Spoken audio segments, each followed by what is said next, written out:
Hey guys, welcome to the channel. So in today's video we are gonna see, what if Ash witnessed the legendary battle of Cynthia vs Red movie. Before starting, please make sure to hit that like button and subscribe if you are new. Now without wasting any more time, let's dive in. Here's a short summary. While stopping in a tourist town, Ash and the others soon learned that an annual battle would take place. Cynthia would be facing another champion from Kanto, meeting up with their friends and rivals along with family. Watch as Cynthia faces against a living legend in a battle they would not forget as Cynthia faces the legend himself, Red Ketchum. Now let's get to the story. The sun was high in the sky over the region of Sinnoh. The weather was warm as a gentle breeze blew through the small town of Starborn, famously known for being one of the best spots to see shooting stars. It was a popular tourist spot, especially to those with love for astrology. It also had a history with the wish-making Pokémon Jirachi, who was said to have arrived when during a star shower a meteor crashed down in the outside the town before it was built. Jirachi had helped the people in the construction of the town before it had vanished without a trace in memory and gratitude to their friend. The townspeople decided to name the Starborn town in honor of Jirachi. They had built a statue in memory. Ash, Brock, and Dawn have stayed at the Pokémon Center the previous night. They were able to catch sight of few shooting stars along with the rest of the town. They did notice that the town had a lot of people coming into town the previous day, but now there were more people than the previous day. That was amazing. I still can't believe we saw all those shooting stars while also having a comfy bed. Dawn smiled with excitement, not forgetting the previous night. It was cool, amazing, and romantic. Pip agreed with his trainer. Yeah, with these small towns you never know what unique experience you will find, Brock added, as they walked out of the Pokémon Center. It was cool, Ash said. You guys notice there's more people here today than yesterday? Dawn stated, as they looked around seeing that there were more people than before.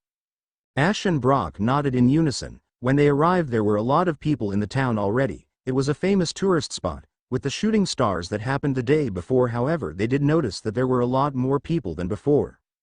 I wonder why there's so many people, Ash asked, seeing all crowds of people passing by. Don't know. Brock shrugged. It was a popular tourist spot for stargazers, but a lot of people just see stars. They must be here to get their wish granted, Ash said, hands behind his head. I know mine will. Oh really? What did you wish for? Dawn asked curiously. Ash just chuckled before looking up at the sky. What else? To be the greatest Pokémon trainer, Ash answered. Pika. Pikachu smiled. I wish to be the world's best coordinator. Dawn smiled. I would like to meet a beautiful woman like Nurse Joy or Officer Jenny, Brock said with a goofy smile, but his body froze up, as Krogunk appeared out of his Pokeball and used his poison jab on him. See, come on, I wasn't even flirting, Brock said through gritted teeth before falling to the ground. Both Ash and Dawn shook their heads. They should have known Brock would have wished for beautiful women. Hey! A familiar voice called out. Ash and Dawn turned to see who it was, but Ash had collided with them as he fell to the ground. Dang it, Ash grumbled as he looked at Barry. Seeing him all the way out here was surprising. Barry shot to his feet and pointed at Ash. Hey, just for that I'm fining you 100,000 Poke dollars. Barry, what are you doing here? Dawn asked. Oh hey guys, fancy bumping into you, Barry said with a smile. Yeah, literally, Ash said as he got back to his feet and straightened his hat. Sorry about that. Barry apologized, rubbing the back of his head, but I'm kinda in a rush. Brock, who had finally recovered from Krogunk's poison jab, stood up. Why are you in a rush? Brock asked curiously. Wait, aren't you guys here for the match too? Barry asked, confused. The trio looked at each other wondering what Barry was even talking about. What match, Barry? Ash asked. You guys haven't heard? Seriously? Why else would you be here? At this exact time? Barry gasped in shock. He looked at them as if they were dense. Would you please just tell us what you're talking about? Dawn said, starting to get annoyed by all the yelling. You must be out of the loop, DD, if you haven't heard. Another familiar voice which made Dawn angry. They all turned to see Kenny, Dawn's childhood friend and contest rival. You guys are here and you don't know what is about to happen? Kenny, you're here too, Dawn said while also annoyed with the nickname he used for her. Kenny just grinned.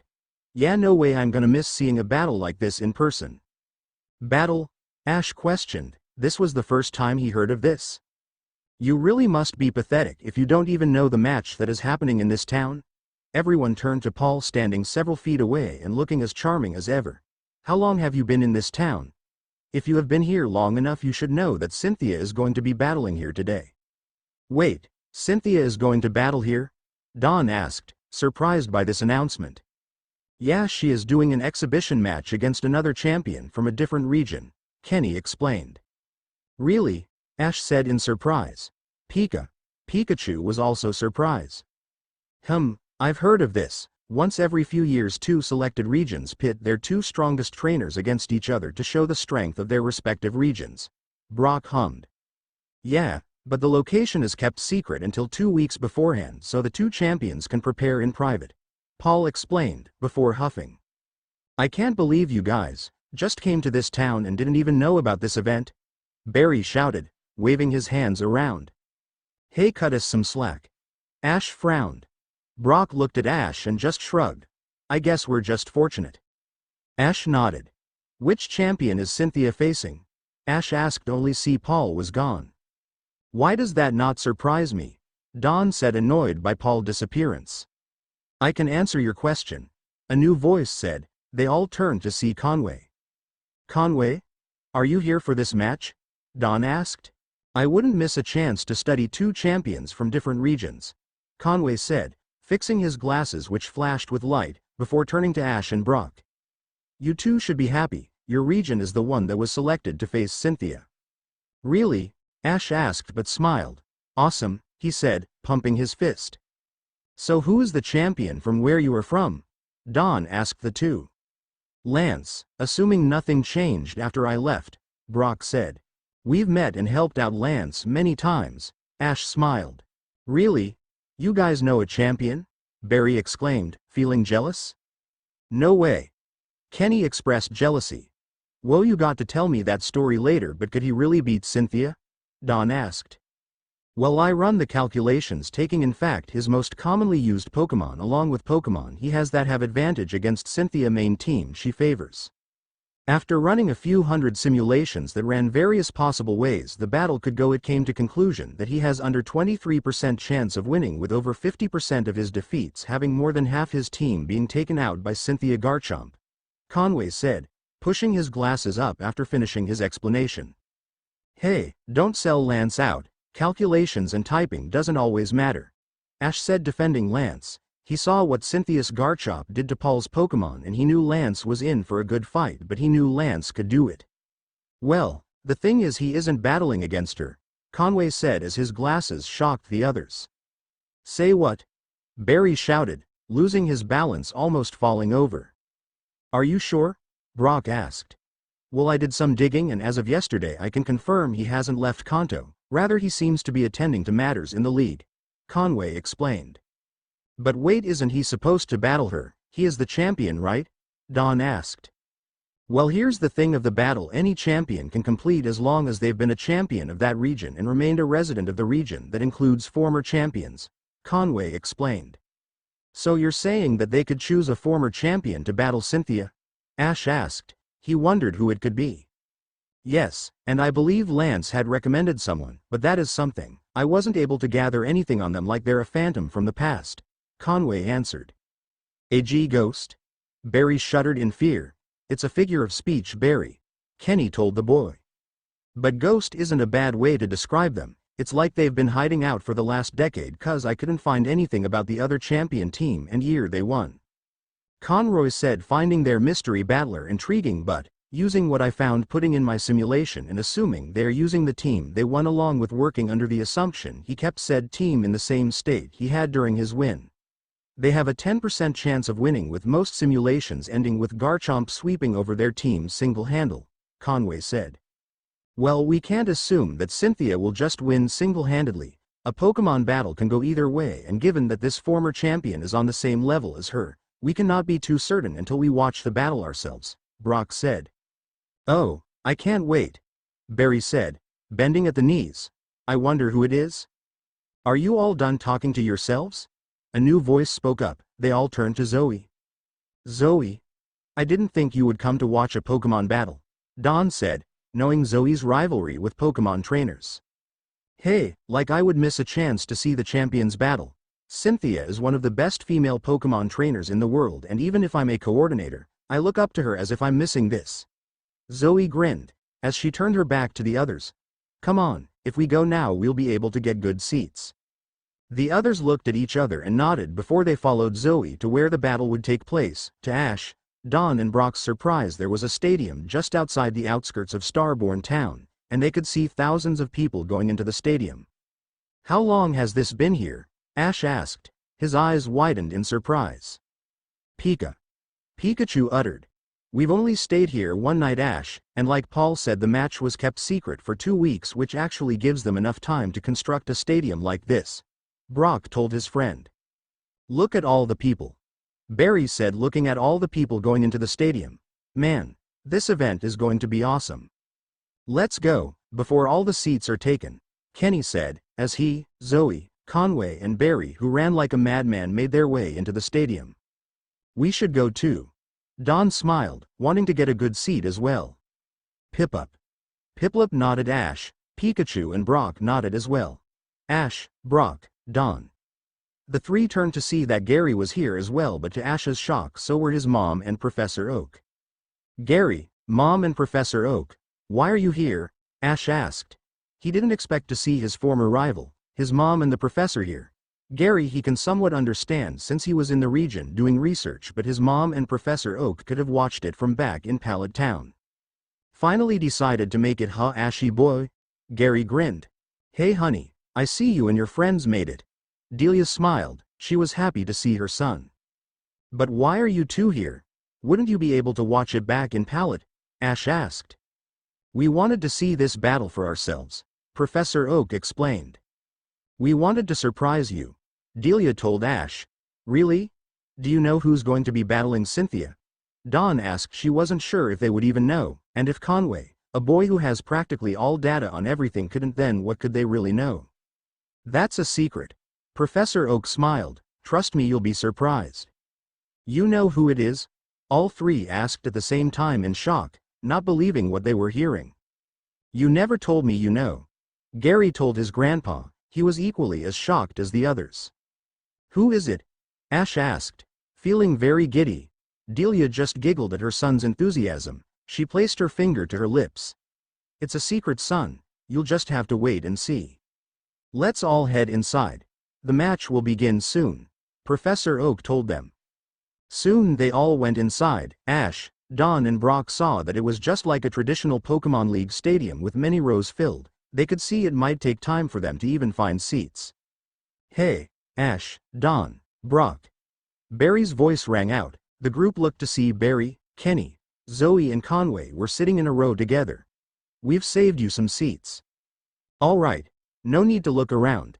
Dawn happily pumped her fist. Let's go. Ash grinned. Pikachu nodded. The group moved over to where the others were.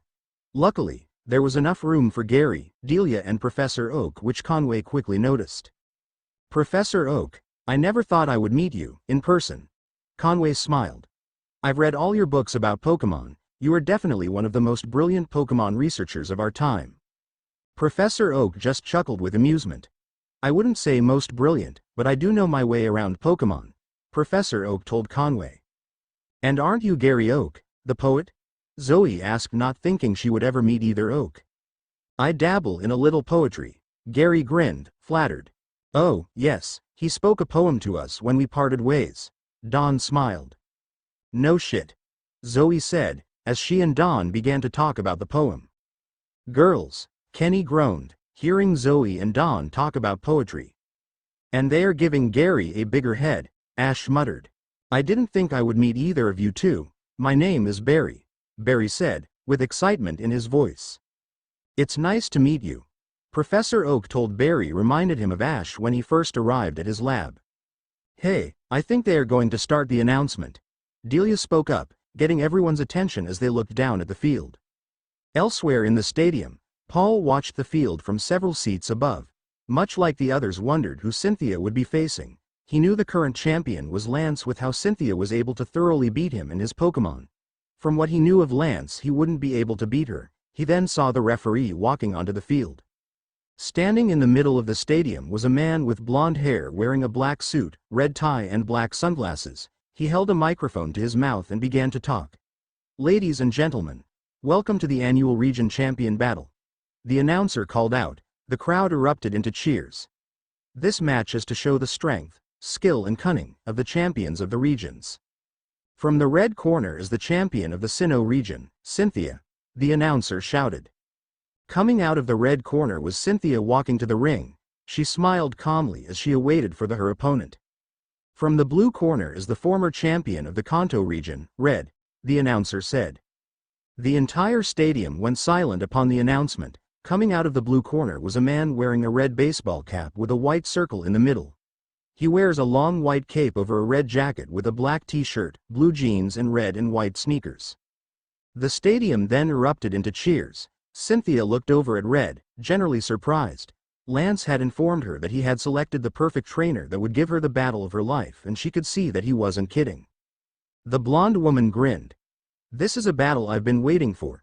Cynthia thought she was starting to feel her blood pump from the excitement about facing a legend. In the stands, the others who knew who Red was were surprised to hear he was Cynthia's opponent.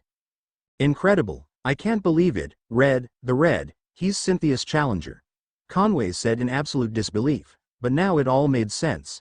He hasn't been seen in 7 years, disappearing completely without a word. No wonder I couldn't find data on him. "Wait, 7 years?" Barry asked in shock. "He hasn't been seen for that long. Is he really that good?" "Absolutely, I have studied his many battles before, and the best way I can describe him is he is a tactical anomaly. He has won battles that shouldn't have been possible given circumstances. He has been called a tactical genius. I have nothing on what Pokémon he uses now. This could be a once-in-lifetime opportunity. Damn it, I need to get a proper recording of this," Conway said as fractionally searched his bag for what he needed. With a lack of data, he wasn't really able to gauge Red's current skill level compared to Cynthia's, so he needs to ensure he captures as much data on his Pokémon as he can. "Is he the surprise?" Dawn asked Professor Oak. Professor Oak crossed his arms and nodded. "Yes, I've known Richard since he was 11 when he first began as a trainer," Professor Oak answered. "He is one of the best trainers our region has to offer." "Unreal, this is going to be great." Kenny smiled and he was looking forward to this. "Awesome, awesome, awesome. I can't wait for the battle to start," Barry shouted, barely able to contain his excitement. Gary had heard legends of Red from his parents and his grandpa. In fact, his dad said Red was his rival of his back in the day. He was looking forward to seeing if those stories were true. "Cynthia isn't a pushover. I know she can pull it off." Zoe said she had faith in Cynthia. She was one of the most powerful trainers in the world, but from what she heard about Red made him out like he was in a league of his own. She wasn't really sure what the outcome would be. Paul narrowed his eyes. Red, he had heard of him a few times on his journey. They say he hadn't been seen for 7 years and no one has seen or heard from him since he retired as champion of Kanto, and now after all these years he is here and ready to battle Cynthia. Paul was now more invested in this match. He would get to see 2 of the best trainers in the world battle and see if he lives up to his legend. Brock crossed his arms. He had read about Red and his accomplishments. His dad once told him about how Red had beaten him in battle even at a disadvantage. This was a once-in-a-lifetime battle that he was glad not to miss. Brock then looked over to Ash, who seemed to be out of it. Normally Ash would be excited to see a match like this, but he was unusually quiet. "Ash, are you okay?" Brock asked with some concern. Ash didn't answer as he continued to look at Red. "Ash, hey, are you there?" Dawn asked, seeing Ash had not responded to Brock. Pikachu patted Ash's head, trying to get the trainer to respond. "Is he okay?" Zoe asked with some concern of her own. "Yo Ash, are you fine?" Barry asked. "He's my dad," Ash simply answered. "What?" Everyone but Delia, Professor Oak and Gary shouted in shock. "He's your dad," Brock said in shock. "You can't be serious," Conway questioned. He has studied Red many times, however it was never said he got married or had kids. Hearing that Ash was Red's son was the biggest surprise he heard. "You never told us about your father," Dawn said. She couldn't believe what she was hearing. "I never really felt like talking about him. I haven't seen him in 7 years," Ash remarked. He barely remembered his dad. The old man just up and left on the training journey. He never came home or even called him or mom. He left on a training trip, and I guess he still can't tell time right, Delia said with a sarcastic smile. Indeed. Professor Oak said while nodding with his eyes closed. Far out, and people thought my dad being a frontier brain was crazy, Barry said, crossing his arm. Wait, your dad is a frontier brain? Zoe asked in surprise. Shush, the referee is about to speak. Dawn shushed Zoe. Not far from them, Jesse, James and Meowth, who were lucky to get a job selling snacks, heard what they had heard. Can you believe it? The twerp's dad is the former champion.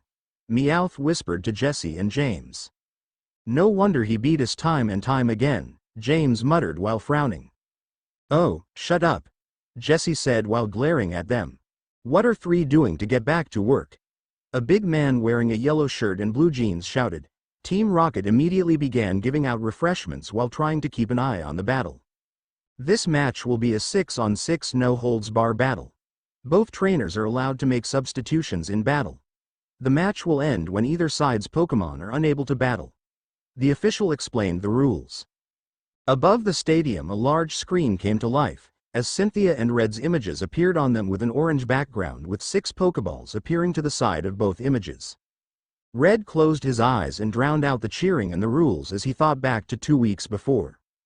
Flashback: Red was sitting down at the top of Mount Silver, his eyes closed and arms crossed as the cold winds blew through his hair. He had been up here for who knows how long. A training trip soon turned into a midlife crisis. Being one of the best trainers in the world came with a few downsides. The main one is being too good that no one could truly challenge you, so he remained in isolation, not even contacting his own wife nor his son.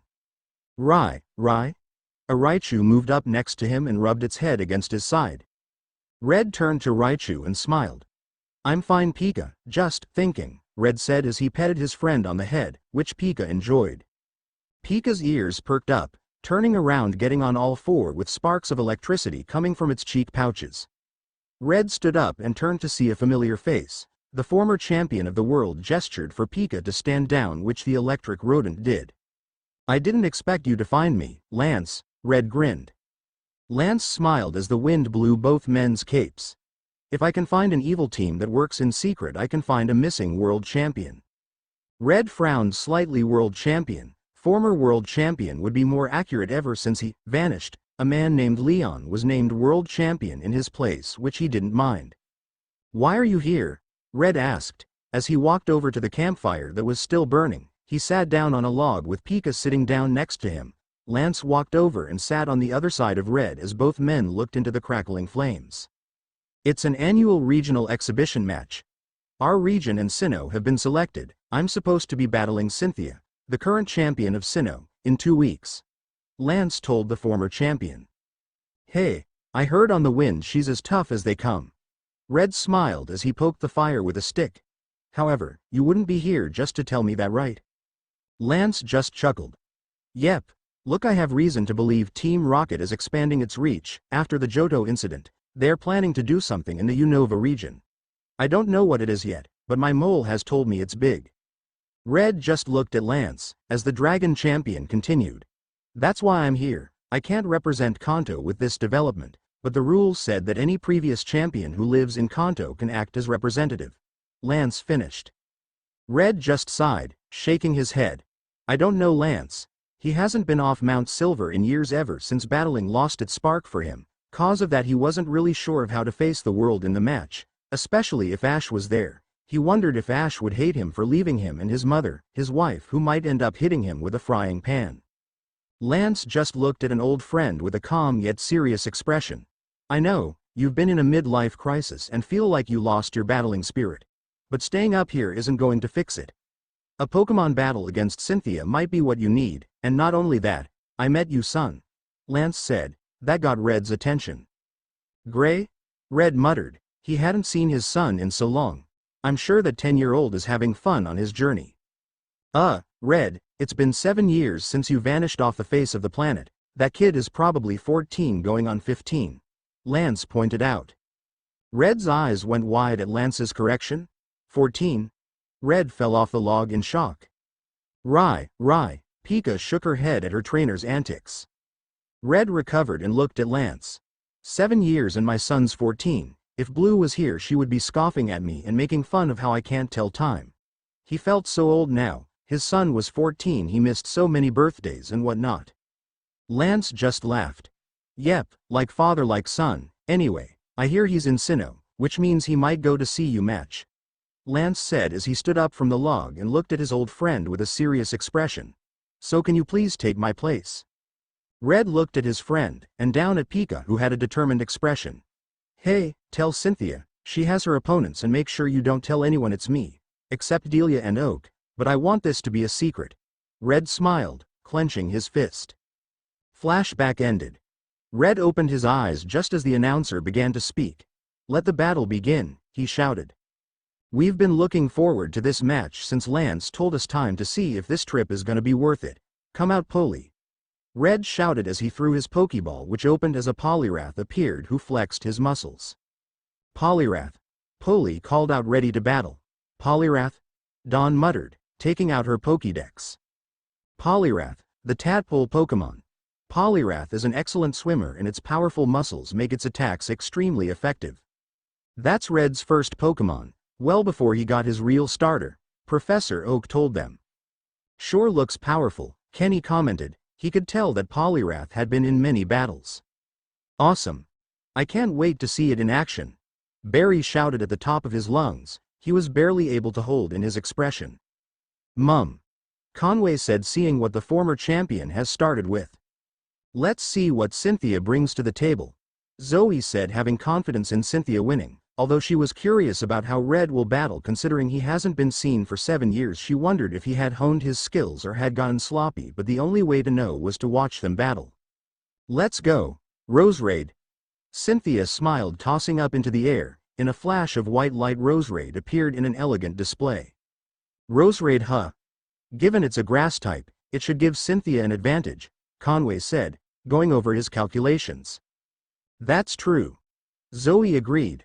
I wouldn't count Red or Poly out, just because of type disadvantage. Delia told them. A real Pokemon trainer finds a way to get around them. Sounds like you're talking from experience, Brock commented.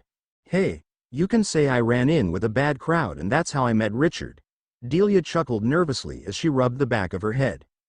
Paul looked down. He knew that Roserade had the advantage in typing, however he could see that Red was unfazed by the choice, and could judge by how his Poliwrath held itself looked like it had been through many battles.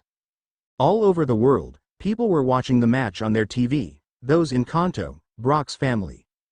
Misty and her water Pokemon, LT Surge, Erica, Sabrina, her parents and Hunter, Koga and his daughter Janine. Blaine while on a plane flying away from Kanto.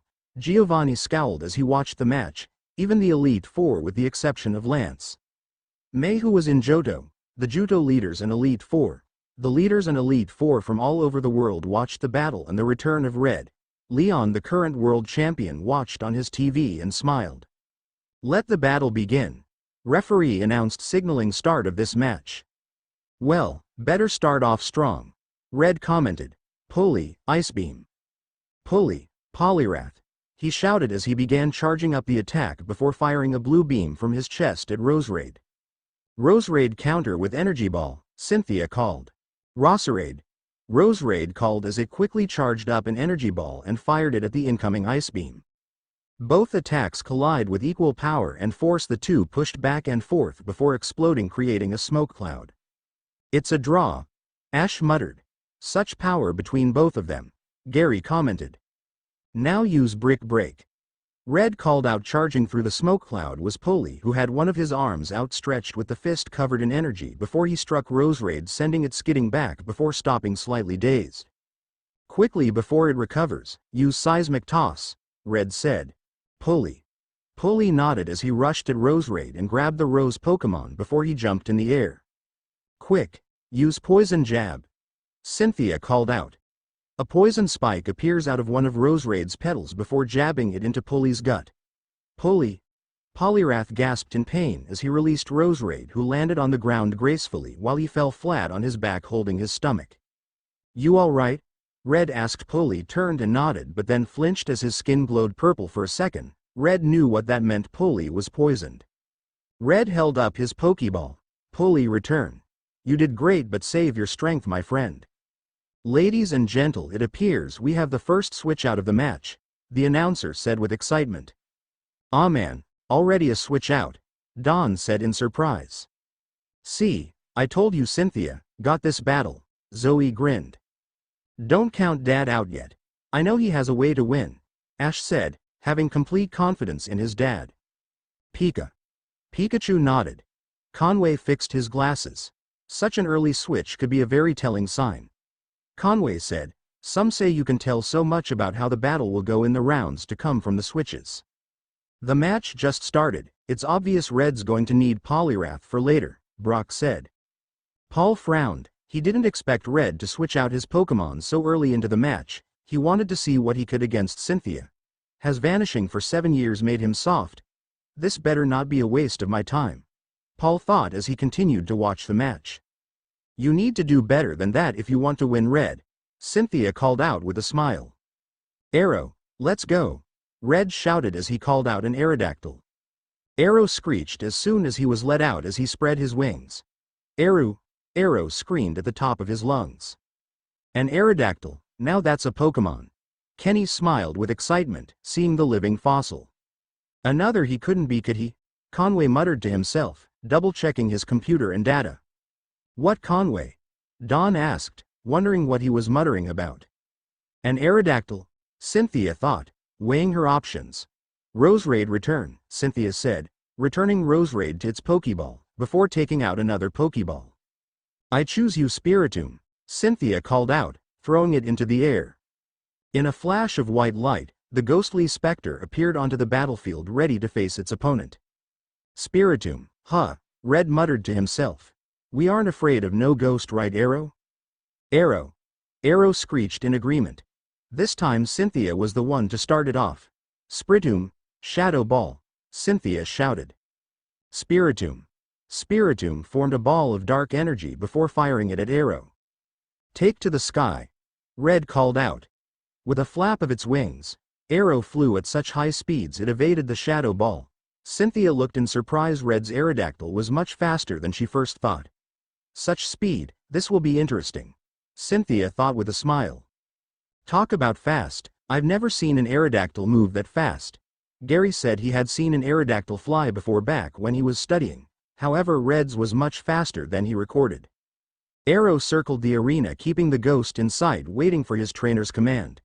While Spiritomb was struggling to keep revived Pokémon in its sight. Spiritomb uses a mean look, Cynthia said, having thought of a plan to deal with this speedy Pokémon. Arrow looked at the specter, looking into its eyes. Arrow shuddered, feeling a cold sensation coursed through him. Hey, mean look, huh? I can see that Arrow's speed has taken you by surprise, so if I guess you are trying to make sure I can't switch him out for hit and run. Red smiled with his eyes closed, knowing Cynthia was planning to lock Arrow into battle so he couldn't switch out for another. He then opened them. Let's take this up a notch and see how you handle this, Iron Head. Arrow called as he suddenly began to dive at high speeds. His body became encased with silver energy as he dived at Spiritomb. Cynthia weighed her options. Knowing at the speed Aerodactyl was traveling, she knew it would be dangerous for it to be kept around. Spiritomb curse, Cynthia shouted. Spiritomb glared at the descending fossil as a wave of red energy coming out of its body traveled through the air and enveloped Arrow, who smashed into Spiritomb, driving the specter deep into the ground, picking up a huge dust cloud. Arrow flew up out of the cloud, finally dispensed, revealing a defeated Spiritomb unconscious in a crater. The announcer looked at the aftermath. Spiritomb is unable to battle, the winner is Arrow. The crowd began to cheer and clap for Red, as Cynthia returned Spiritomb and smiled. Looks like Red has scored the first knockout, Zoe said. She didn't expect Arrow to knock out Spiritomb in one shot. True, but it wasn't just because of the attack. Conway pointed at Arrow, cringed in pain as a red aura appeared around him. Arrow, Red muttered, then he remembered. Damn it, mean look and curse, if I'm not careful, Arrow will be down within a few hits. Not much you can do, Cynthia has you locked in, Paul thought. Seeing that Cynthia had planned ahead to take out one of Red's heavy hitters, Aerodactyl was both fast and power faster than most Pokémon he had seen in the past if left unchecked. It could be a huge threat to Cynthia's team. This is amazing. First Aerodactyl one-shot Spiritomb, now Cynthia has countered. Oh man, Barry shouted with a big smile on his face. Let's see what Cynthia does now. Pro, Oak said, looking down at the battle. Gastrodon, I choose you, Cynthia shouted, throwing the Pokeball. In a flash of light, the slug Pokémon appeared ready for battle. Red frowned slightly, knowing what she was planning. So she gonna stall Arrow out so that curse finished him off. Red noticed his body beginning to shake. What is? Am I getting excited? For the first time in years, was he having fun? Hee. Red began to chuckle before bursting out laughing. Ah. This confused Cynthia along with everyone in the stands with Red's sudden laughing. Oh man, it's been so long since I felt like this.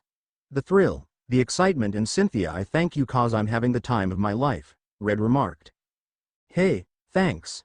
To tell you the truth, you haven't been excited for a battle like this in a while. You definitely are providing a challenge, though to be honest I was hoping little more. Hee. Then let me tell you this, Red said, turning his baseball hat backwards. Arrow isn't my strongest Pokémon. What? Cynthia muttered in actual surprise. It wasn't just her. The rest of the crowd was taken back by Red's sudden pronouncement. Arrow isn't his strongest, I mean, he wasn't going all out? Zoe said, her eyes widened. Well, that does match up to what my data says his strongest Pokémon at the time was a Snorlax, Conway informed. Hearing that, Delia couldn't help but giggle. What's so funny? Dawn asked Delia, a little confused by why she was giggling.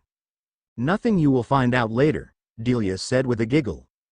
Ash continued to look on. He was amazed by both his dad and Cynthia. He didn't think his dad would take out one of Cynthia's Pokémon in just one shot, but the boy smiled and he could wait to see what else his dad did. Red didn't want to waste any time. He knew that Arrow was on the clock. Arrow, Iron Head, Red called out. Arrow once again took to the sky before he once again was engulfed in silver energy and dived at Gastrodon. Dig! Cynthia called out. Gastrodon quickly dug into the ground just as Arrow smashed head first into the ground, kicking up a small dust cloud. Once it dissipated, Arrow was seen trying to pull his head out of the ground. Arrow screeched as he tried to pull his head out of the ground. Oh no, Arrow, Red called out. Oh crap, Arrow's head is stuck, Ash said. Quite a predicament, Conway stated. Arrow's speed and power from the impact backfired on them. Cynthia grinned before calling out her next command. Water Pulse. The hole around Arrow's head flooded with water, as the living fossil was freed from his confinement with a spout of water pushing him into the air as he hit the ground with thud. Arrow, are you fine? Red asked. Arrow got to his feet and shook the water off, before he glared at Gastrodon, who had just resurfaced. Arrow screeched, still willing to battle. It'll take more than water to dampen our spirits. Red grinned. However, he knew that another hit like that would end the battle. Stealth Rock. Cynthia called out. Rocks formed around Gastrodon's body before it launched them on Red's side of the field. Red frowned, knowing that he had another thing to worry about for later. Stealth Rock. Dawn questioned. Stealth Rock is a move that damages the opponent wherever they switch Pokémon, Gary answered. Cynthia is preparing for when Arrow faints. The next Pokémon Red switching out will be damage, Conway said, finding Cynthia's strategy to be very clever. Talk about planning ahead, Kenny remarked. This is so awesome, Barry exclaimed. Paul thought about the move Cynthia used, thinking it would be good to teach one of his Pokémon it, or a move similar to it. Arrow uses Ice Fang, Red called out. With a flap of its wings, Arrow quickly yet wobbly took to the air and flew at Gastrodon, his teeth turning an icy blue. However, from the combined damage of Curse and Water Pulse had sapped most of Arrow's speed. Dig once more, Cynthia called out. No, this time, Agility and Ice Fang, Red called out. Suddenly Arrow's speed increased, almost becoming a blur, and before Gastrodon could dig, Arrow smashed into the slug Pokémon, clapping down. Gastrodon bellowed in pain from both the ice along with the momentum of Arrow's descent, as it was encased in ice which shattered. Arrow backed off and flinched, as it looked over Gastrodon, who had swirls in its eyes. Amazing, he combined both moves, Barry said with excitement. That felt like something Ash would do. Dawn stated, it was as if watching Ash battle.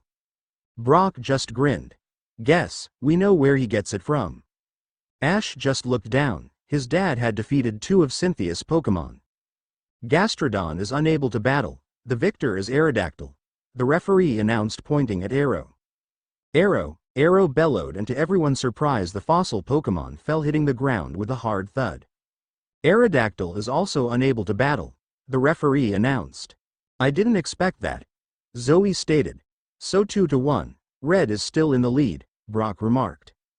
Yeah, but remember Red still has a Pokémon who is poisoned, so technically they're even, Gary stated.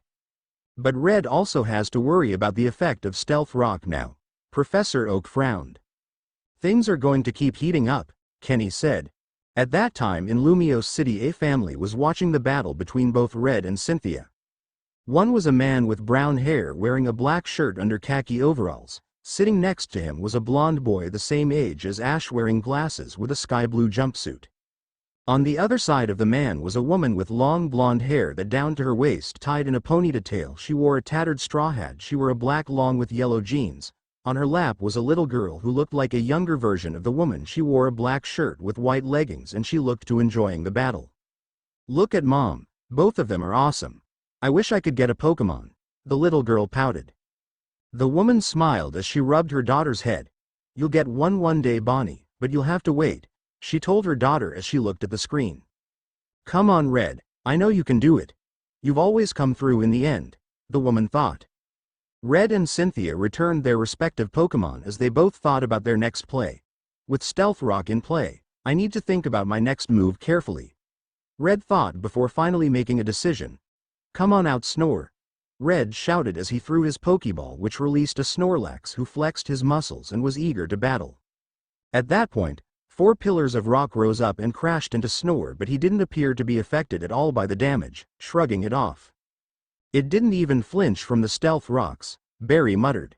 Snorlax, Snore yawned, while scratching his belly as if nothing had happened. Looks like Richard is going for a drawn-out battle, Delia said. Snore is as strong as he is durable, so he has drawn-out battles to the point he becomes an unscalable mountain. Cynthia is in for the long haul with this battle. Wondering what she'd do now. Snorlax, huh? Cynthia thought, making her choice. Lucario, go, throwing out her next Pokémon. In a flash of white light the Aura Pokémon appeared ready to battle. Looks like Cynthia is going for speed, and since Lucario is part fighting type it might give her an edge. Along with Steel giving some defense to take a few hits, Conway said, as he typed on his laptop. Alright. Snore, Fire Punch, let her rip, Red shouted. Snorlax. Snore roared as one of his fists burst into flames before he charged at Lucario. Despite how big he was, Snore was light on his feet. Dodge. Cynthia called out. Lucario, with his superior speed, leapt over the flaming punch. High jump kick, Cynthia called out. Quickly use defense curl, Red shouted. Lucario thrusted his knee against Snore. However, just before the knee made contact, he tightened his body's muscles, hardening his entire body and making it as strong as stone. A shockwave was felt from the conflicting attack and defense. Lucario jumped away, skidding back a few feet before coming to a stop. Snore shook his head, feeling a slight bit of damage from the high jump kick. Both Red and Cynthia grinned. The champion and former champion were both enjoying this match. Their Pokémon also seemed to be enjoying the battler. Lucario made a gesture to Snore, who smiled back. Lucario, extreme speed. Lucario vanished in a blur of speed. Red and Snore looked around trying to get a visual on the Aura Pokémon. Suddenly Snore was gut-checked by Lucario, whose fist was buried into his stomach. Lucario then vanished again and delivered a kick to the back of the head. Snore got annoyed as he tried to hit Lucario, who continued to vanish and strike. Lucario went for another punch to the gut, but Snore wrapped his arms around the Aura Pokémon, bringing him into a earth-shattering hug. Lucario tried to get free, but Snore wasn't letting go. He looked up and saw a big smile on Snore's face. Hey! Red grinned. Body slam. Snore leapt surprisingly high into the sky, before allowing gravity to take both him and Lucario, who was struggling to break free, down to the ground. Cynthia knew that if this continued Lucario would take heavy damage. High jump kick. Cynthia called out. Raw. Lucario shoved his knees directly into Snore's belly, causing the normal Pokémon pain. The lapse in concentration causing Snore to drop Lucario, who landed on the ground safely while Snore smashed into the ground, causing the entire stadium to shake from the impact. Whoa. Dawn said, feeling her whole body nearly jump out of her seat. That gotta hurt. Kenny remarked, feeling his whole body hurting just by looking at that. Snore slowly got to his feet, a little wobbly. Time for a nap, use rest, Red said. Snore fell backwards and slammed into the ground with a heavy thud, drifting off to dreamland. Cynthia frowned, knowing if Snore was left to heal, the battle would never end. She needs to end the battle as fast as possible. Lucario. Bone Rush. Cynthia said. Lucario then suddenly materialized a bone-like staff of energy before rushing at Snore. Alright. Use Sleep Talk. Red shouted. Snore suddenly avoided the first strike before delivering a fire punch right into Lucario's face, sending the aura Pokémon flying into the ground. Nice counter. Gary commented. You didn't think I would leave Snore defenseless, did you? Red said with a cheeky grin. Nice move, Red. I'll admit you got me and Lucario there. Cynthia admitted, before deciding to take a page out of Red's book. Bone Rush plus Extreme Speed. Lucario jumped to his feet and once again materialized a bone-like staff of energy, but this time the aura Pokémon vanished. Snore. Iron Defense. Red shouted. Snore once again tightens his body's muscles, this time even harder than when he uses Harden. Lucario at high speed smashed the bone staff repeatedly against Snore's iron exterior. Use the momentum you've built and use high jump kick, Cynthia called out. Lucario stopped and quickly pivoted on his feet and jumped and delivered a devastating kick to Snore's chin before the aura Pokémon backpack off, breathing slightly. Cynthia's attacks aren't doing anything, Dawn said, thinking that Cynthia's attacks weren't doing anything. On the surface it looks like nothing is happening, but keep watching the young lady, Professor Oak said, pointing at the battle. Everyone looked to see Snore was slightly wobbly after Lucario's various attacks. Even the strongest of defensives can be shattered when hit with a lot of force, Professor Oak told them. But battle has begun to take its toll on Lucario as well. Paul continued to look at the battle. Both trainers were definitely in a league all their own with various attacks and exchanges. He wondered how this would end. Cynthia stayed calm and cool, knowing Snorlax was too much of a threat for the rest of her team. If he gets a chance to heal again, she needs to end this battle right now. Lucario. Close combat. Snore. Use Giga Impact, Red called out. Raw. Snorlax. Lucario rushed at Snore, who ran forward, and his body was then engulfed in a destructive energy. Everyone in the stadium were on the edge of their seats as both Pokémon collided. Fist met destructive energy as the two sent shockwaves through the stadium. Those close to the ground braced themselves as the force of the collision pushed them back. Both Pokémon showed no sign of backing down after a couple of seconds. Eventually both Snore and Lucario both fell down at the same time. Both Snorlax and Lucario are unable to battle, the referee announced. The crowd cheered as both trainers returned their Pokémon. Thanks Snore, you did amazing, Red said. In truth, he didn't see that result. Taking down Snore, who was one of the best Pokémon in sheer survivability, and taking him down was nothing short of amazing. Lance wasn't kidding about how good Cynthia was. Cynthia recalled Lucario thanking him for the hard-fought battle, and she began to think over her options. She had lost 3 Pokémon. Red had lost 2 while one was poisoned, so in technical terms they were about even. Roserade, go! Cynthia called out, throwing the ball. Once again the Petal Pokémon appeared onto the field ready to continue the battle. Pika, let's go! Red said as he threw the Pokeball that released a Raichu. Raichu. Pika said with confidence. A Raichu, Kenny said in surprise. Pika. Pikachu tilted his head seeing Raichu. He's using the same team. Everyone turned to Conway as pushes his glasses up. What do you mean by that? Barry asked. I mean every Pokemon he used were on his team during his last official appearance in public, to point that I'm confident that his last Pokemon is a Charizard. So, Charizard is his strongest? Dawn asked. Not necessarily. Smiled. You kids are looking at his strongest Pokemon right before you. She's also his second Pokemon. Raichu is his strongest, huh? Brock remarked.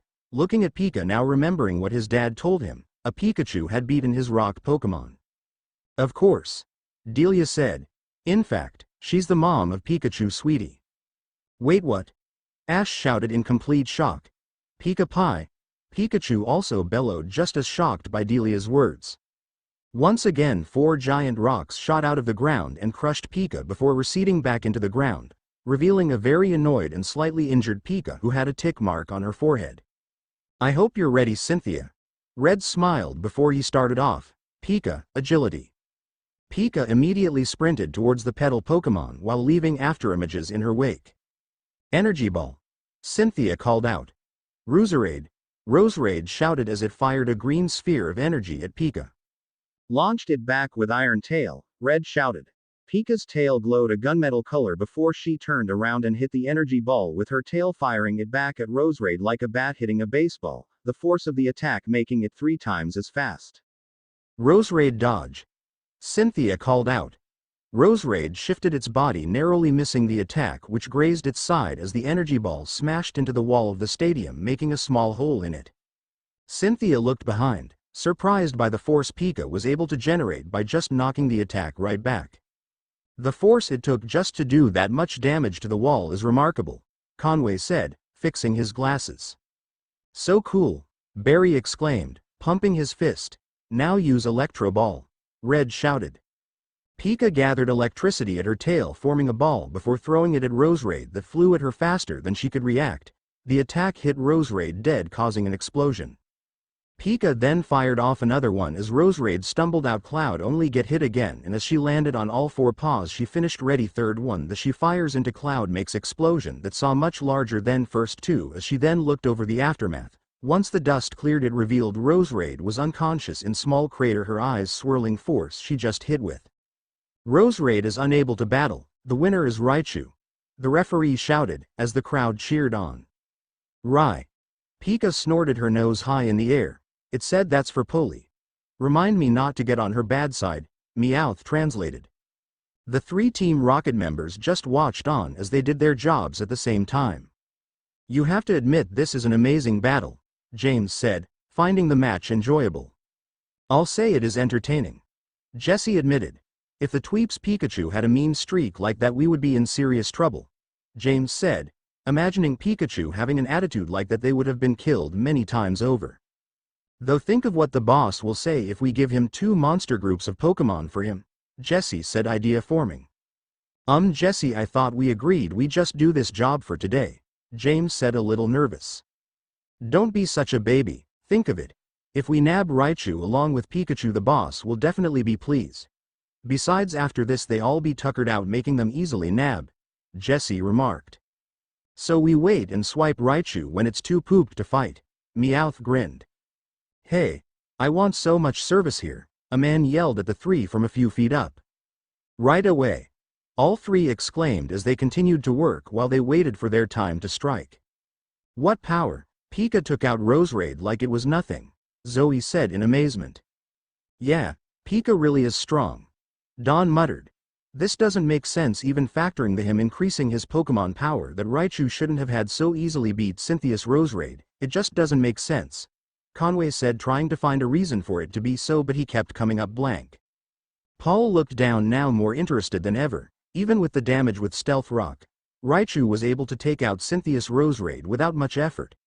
This entire match has shown Red was indeed one of the best trainers, able to deal with Cynthia and her Pokémon even when on the back foot.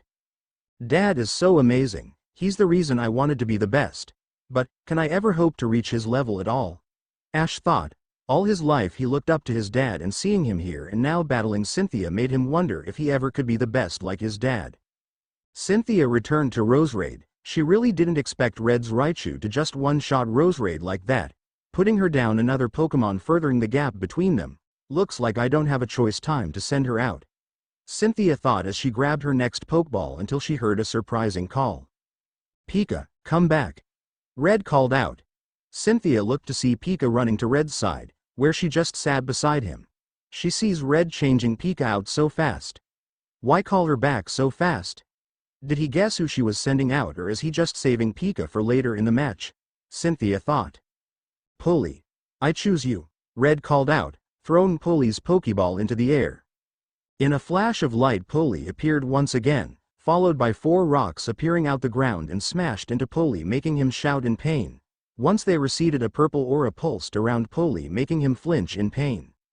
Stealth rocks plus poison, that's gotta hurt, Kenny remarked, only imagining the pain Polly was experiencing. Any more damage like that and Polly won't be standing much longer, Gary stated. It appears he might have made a misplay. I wonder if this could be his age showing? Conway said. Hey, don't talk about my dad like that, Ash growled at Conway. I would be so sure yet. I think I have a good idea on what his plan is, and the question is, will Cynthia go for it? Delia said. What do you mean? You know what he's planning? Barry asked curiously. Just watch and see. Delia pointed down at the arena. Polly, you fine? Red asked his Pokémon. Poliwrath. Polly gave Red and Pika a thumbs up.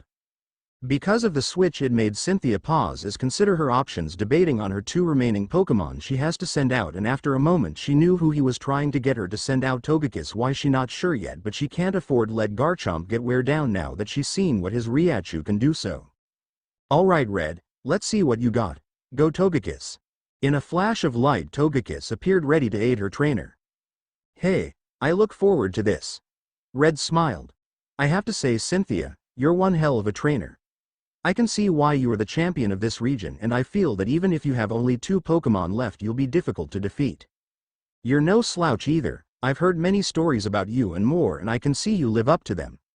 I never thought I would be pushed this far, and I have to warn you that I have saved the best for last, Cynthia said. Then bring it on. Red clenched his fist with excitement. Polly, use Rain Dance, Red said. Polly brought his hands together before shooting them up to the sky. Suddenly clouds appeared out of nowhere as it suddenly began to pour down rain. A lot of people in the stadium covered themselves from the rain. Ah, looks like I was right. Delia groaned, not liking how the rain was messing with her hair. So that his plan is to use rain to boost Polly's water moves? Kenny asked. A bit basic, and given his Pokémon current state, I doubt he will be able to make most of that. There bit more to just wait, Professor Oak said, already knowing what plan. Alright Polly, you know what to do, let's get started. Weather balls rapid fire, Red said. Polly started launching weather balls upward toward Togekiss. Togekiss dodged, then counters with Air Slash. Togekiss easily dodged the weather balls as she closed the distance, sweeping her wing and sending a slash at Polly. Polly dodge. Red called out. Poyle tried to dodge but flinched from the poison. As the energy slash hit the ground, the force of the impact sent him flying backwards into the air. Come on Polly, Red called. Rai. Pika called out. Polly backflipped and wobbly landed on the ground.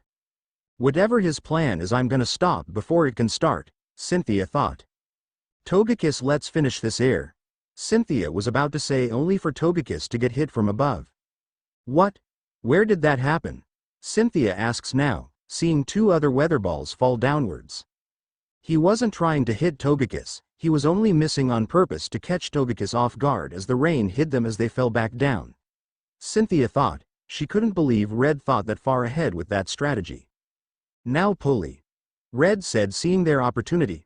Polly said as ran towards the falling weather balls and slammed himself into the first one, and after so he didn't seem hurt. In fact, Polly seemed stronger now as started running to the second one. So that's what he was trying to do, Cynthia said, now seeing right through Red's plan. Togekiss, blast the other weather balls with an aura sphere before Polly can reach it, Cynthia ordered. Togekiss, fire off her attack, destroying weather ball before Poliwrath could reach it, forcing him stop on his tracks. Wait, so can someone explain what just happened, cause I'm a bit confused on what is going on? Barry asked, unable to wrap his head around the strategy. It's simple, Poliwrath's ability is water absorb, so when he is hit by water attack he recovers his strength, Brock explained. So he had Polly purposely miss on purpose using the rain and weather ball, which becomes a water attack in rain, and used it to heal the damage from earlier. That is ingenious, Conway said in amazement at how Red thought of that kinda tactic. Yes, but it seems that Cynthia had caught on to it, Gary said. Very clever, using the weather to not only turn the weather ball into a water attack, and having it hit your Pokémon to heal from the injuries, Cynthia smiled. Togekiss used Sky Attack. Togekiss began to pick up speed as her body was covered in a lightish blue aura. Pulley, use Focus Punch, Red shouted Pulley, Wrath. Pulley said as he clenched his fists as it began to glow with energy.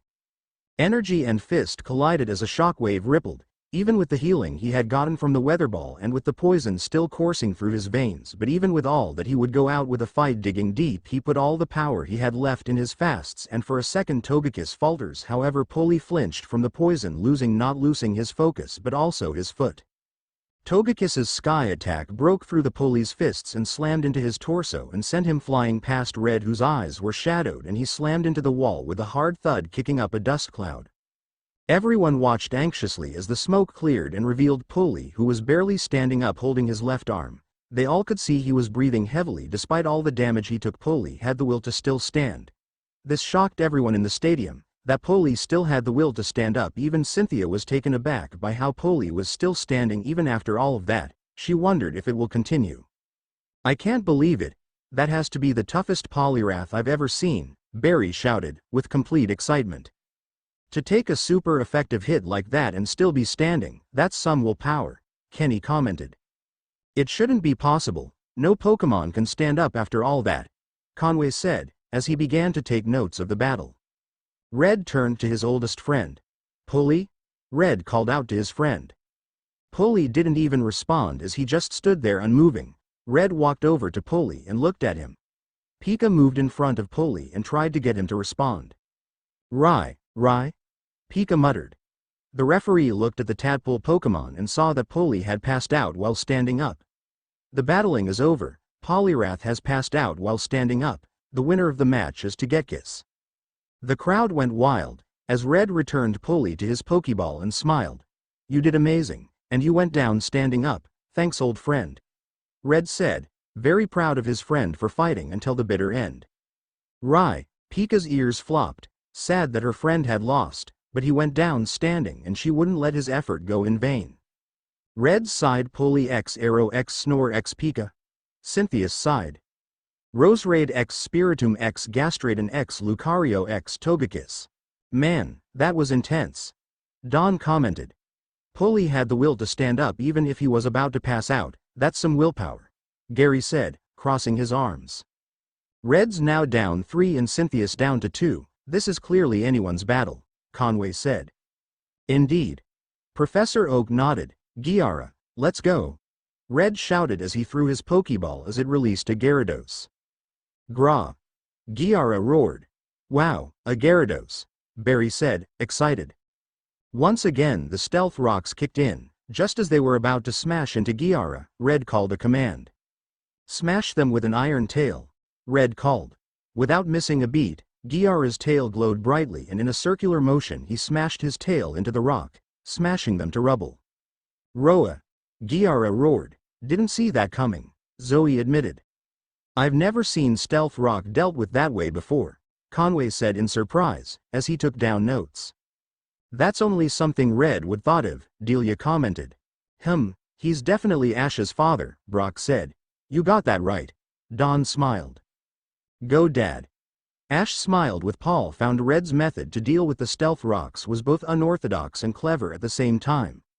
Now Cynthia had 2 Pokémon left and Red still had 3, 2 fresh and 1 injured from the stealth rocks. Cynthia didn't seem upset about it. In fact, she was impressed that he was able to clear them. However, she knew she had to deal with Gyarados first and knew it wouldn't be a walk in the park. "Very clever. I didn't really expect that kinda method to clear stealth rocks. You continue to surprise me, Red," Cynthia said. "Thanks. I'm having the time of my life right now and I'm looking forward to what else you can do," Red remarked before his face got serious again. "However, we still have a battle to finish, so let's give these people a battle to remember." Cynthia nodded, her expression also turning serious. "Use Hydro Pump," Red called out. Giara then unleashed a high-pressure stream of water from his maw, and because Rain Dance was still in effect, the power of the attack was increased. "Dodge!" Cynthia called out. Togekiss evaded the attack by swerving around the stream of water in a spectacular display of aerodynamics. "You've trained your Togekiss well," Red complimented. "You've seen nothing yet," Cynthia stated. "Air Slash." Both of Togekiss's wings glow white. It then flaps its wings, firing multiple whitish-blue, glowing blades of energy from them at Giara. "Quick! Shoot them down with Hydro Pump," Red shouted. Giara quickly retaliated at the incoming energy blades by spewing a stream of high-pressure water at them, but there were too many to shoot down as eventually some of them hit him.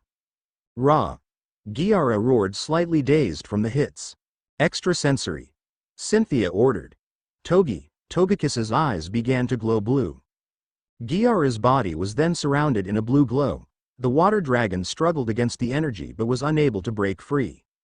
"Kiss!" Togekiss cried out, as Giara was sent flying into the air. What Cynthia and everyone else in the stadium thought would result in the water dragon hitting ground hard to their shock and Red's amusement. Giara not only recovered but was also flying in the air.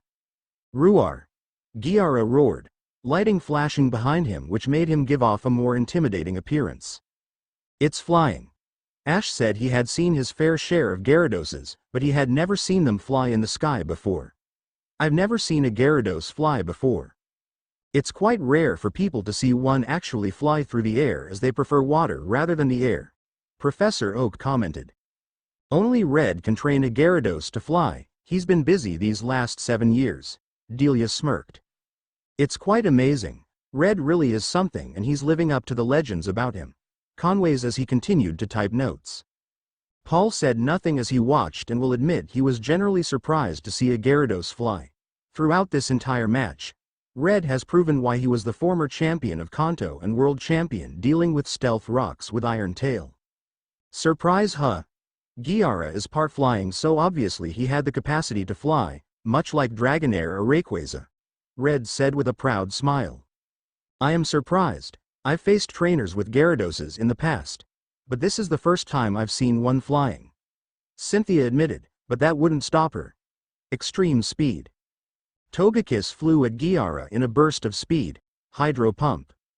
Giara opened his maw once again and unleashed a stream of high-pressure water at his approaching opponents. However, Togekiss soars over the attack and smashes into Giara's forehead, making the water Pokémon roar in pain. "That speed is going to be a problem. We need to get Togekiss to stay still," Red thought. Giara shook his head and glared at Togekiss, who hovered over Cynthia waiting for her next command. "Grr!" Giara growled with frustration. "Hey, don't worry Giara, we aren't done yet," Red told his Mon. "GGRRG." Giara growled, understanding. "All right, used thunder," Red shouted. Giara began to discharge a current of lightning from his horn at Togekiss, which surprised Cynthia, who quickly called for a counter. "Counter with Aura Sphere." Cynthia shouted. Togekiss puts its wings together and creates a light blue ball of energy. Togekiss then fires it at Giara. Both the energy sphere and the lightning collided with each other. Both attacks were trying to overpower the other before eventually, a huge explosion occurred with the smoke obscuring both combatants. Togekiss emerged from the smoke slightly damaged as she took to the sky. Giara emerged from the smoke in pursuit. Giara unleashed a Hydro Pump which Togekiss gracefully evaded before making a U-turn flying at Giara. "Use Ice Fang." Red ordered Giara's fangs become covered in light blue, icy energy before he flew at Togekiss with the intent to bite down on her. "Zen Headbutt." Cynthia called out. Togekiss' barrel rolled as a blue energy engulfed her body as she flew at Giara. The two clashed, sending a shockwave through the air. Both Pokémon fought for dominance as the force pushed both of them back, the two breathing heavily as they glared at each other. Both trainers could see their Pokémon were at their limits and the next attack would end it. Red and Cynthia leered at each other before calling their attacks. "Use Hyper Beam." Both Red and Cynthia shouted. Giara's dorsal fins glow with gold energy before he shoots out a yellow-orange beam of energy from its mouth. Togekiss opens her mouth and fires a powerful yellow and orange beam of energy. Both attacks collided and everyone in the stadium looked up in awe, as the attacks began to form a dome of orange energy in the sky. The two Pokémon put everything they had into their attacks before it exploded, consuming both Pokémon. Everyone in the audience covered themselves from the explosion. Red and Cynthia looked up at the smoke left behind, their expressions stern. "Who won?" Dawn asked, sweat beading down her forehead, anxious to see the results. The smoke began to clear away. As both Giara and Togekiss fell towards the ground at a fast pace, they both crashed into the stadium floor, kicking up dust clouds. They soon cleared, revealing both Pokémon lying in craters unconscious. Both Pokémon are unable to battle, the referee called. Amazing. Both Pokémon really gave it their all, Barry said with excitement. Yeah, I didn't see that being a draw, Kenny admitted. Red sighed Poli X Arrow X Snore X Pika Giara X. Cynthia sighed Roserade X Spiritomb X Gastradon X. Lucario X Togekiss X. Right as he made the call, sunlight shines right through the dark clouds which began to dissipate. Looks like the effects of Rain Dance are over now, Professor Oak commented. And now Cynthia is down to her last Pokémon while Red still has two, Zoe said. Yes, but her last is still her best, and will still have difficulty with them, Delia commented. Pika, you ready to go again? Red said. Right. Pika nodded as she ran back onto the arena. Cynthia smiled. Red, I must admit you are the most powerful trainer I've ever seen. You live up to everything I've heard about you. However, it's time that I showed you my ace. She then took out her final Pokeball, the one that contained her most trusted ace. Let's go Garchomp, Cynthia called out, throwing the Pokeball into the air. In a flash of light, Cynthia's ace Pokemon appeared on the field. Garchomp roared. However, to many surprise, it seems to be wearing a collar around its neck with a strange jewel embedded in it. This is going to be awesome. Cynthia's best Pokemon is here, Barry exclaimed with excitement. What's that collar about? Dawn asked, confused why Garchomp was wearing a collar. The others also took notice and they were confused as to why Garchomp had a collar, and they also noticed a strange jewel embedded in it. This would be a real treat for all of you to see if that's really what I think it is, Professor Oak said. You know what it is? Gary asked. You will see, pay close attention, Professor Oak told his grandson. Red frowned slightly. Seeing the jewel and collar, he knew this would be the toughest battle. Be careful Pika, this will be our toughest battle, Red told his friend. Right. Pika nodded, her cheek pouches sparking with anticipation. Let the match begin. The referee called. Pika quick attack, Red called out. Right. Pika shot down the field leaving an afterimage. Pika continued to run in a zigzag pattern while still leaving behind afterimages in an attempt to confuse Garchomp. Garchomp, use slash. Cynthia shouted. Garchomp stayed still for a while, just waiting for Pika to get close to her. The moment she was within range, she swung her claw at Pika, but Pika managed to evade the strike by a hair. Use the momentum and unleash an iron tail, Red commanded. Using the momentum from dodging the slash, while turning, Pika's tail began to glow a gun gray color before she swung at Garchomp with all her might. Counter with Brick Break. Cynthia shouted before the tail could hit her. One of Garchomp's forelimbs glowed white and she used it to counter the iron tail. The force between the two attacks forced both combatants to skid back from the collision. Now, use Dragon Rush, Cynthia said as soon as she saw that Garchomp recovered from the collision a bit. Garchomp jumped in the air and the appendages on its head glowed blue and it released a dragon-shaped energy that covered its body before it flew at Pika.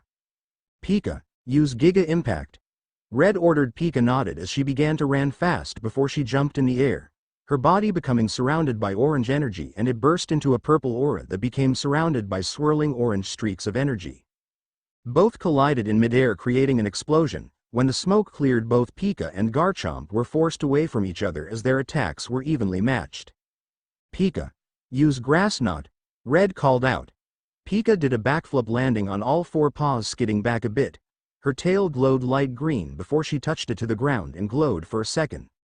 Garchomp recovered and landed on the ground, and to her surprise two grassy ropes appeared at her feet and bound them to the ground. Electro Ball, Red called out. Pika leapt into the air as her tail began to gather electrical energy.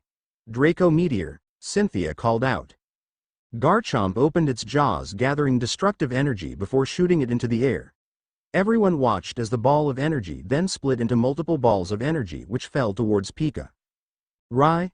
Pika gasped, unable to evade the attacks as they rained down on her, consuming her in multiple explosions, which created a dust cloud. Pika, Red called out in concern. When the dust clouds cleared away, Pika was unable to battle. Raichu is unable to battle. The victory goes to Garchomp, the referee announced.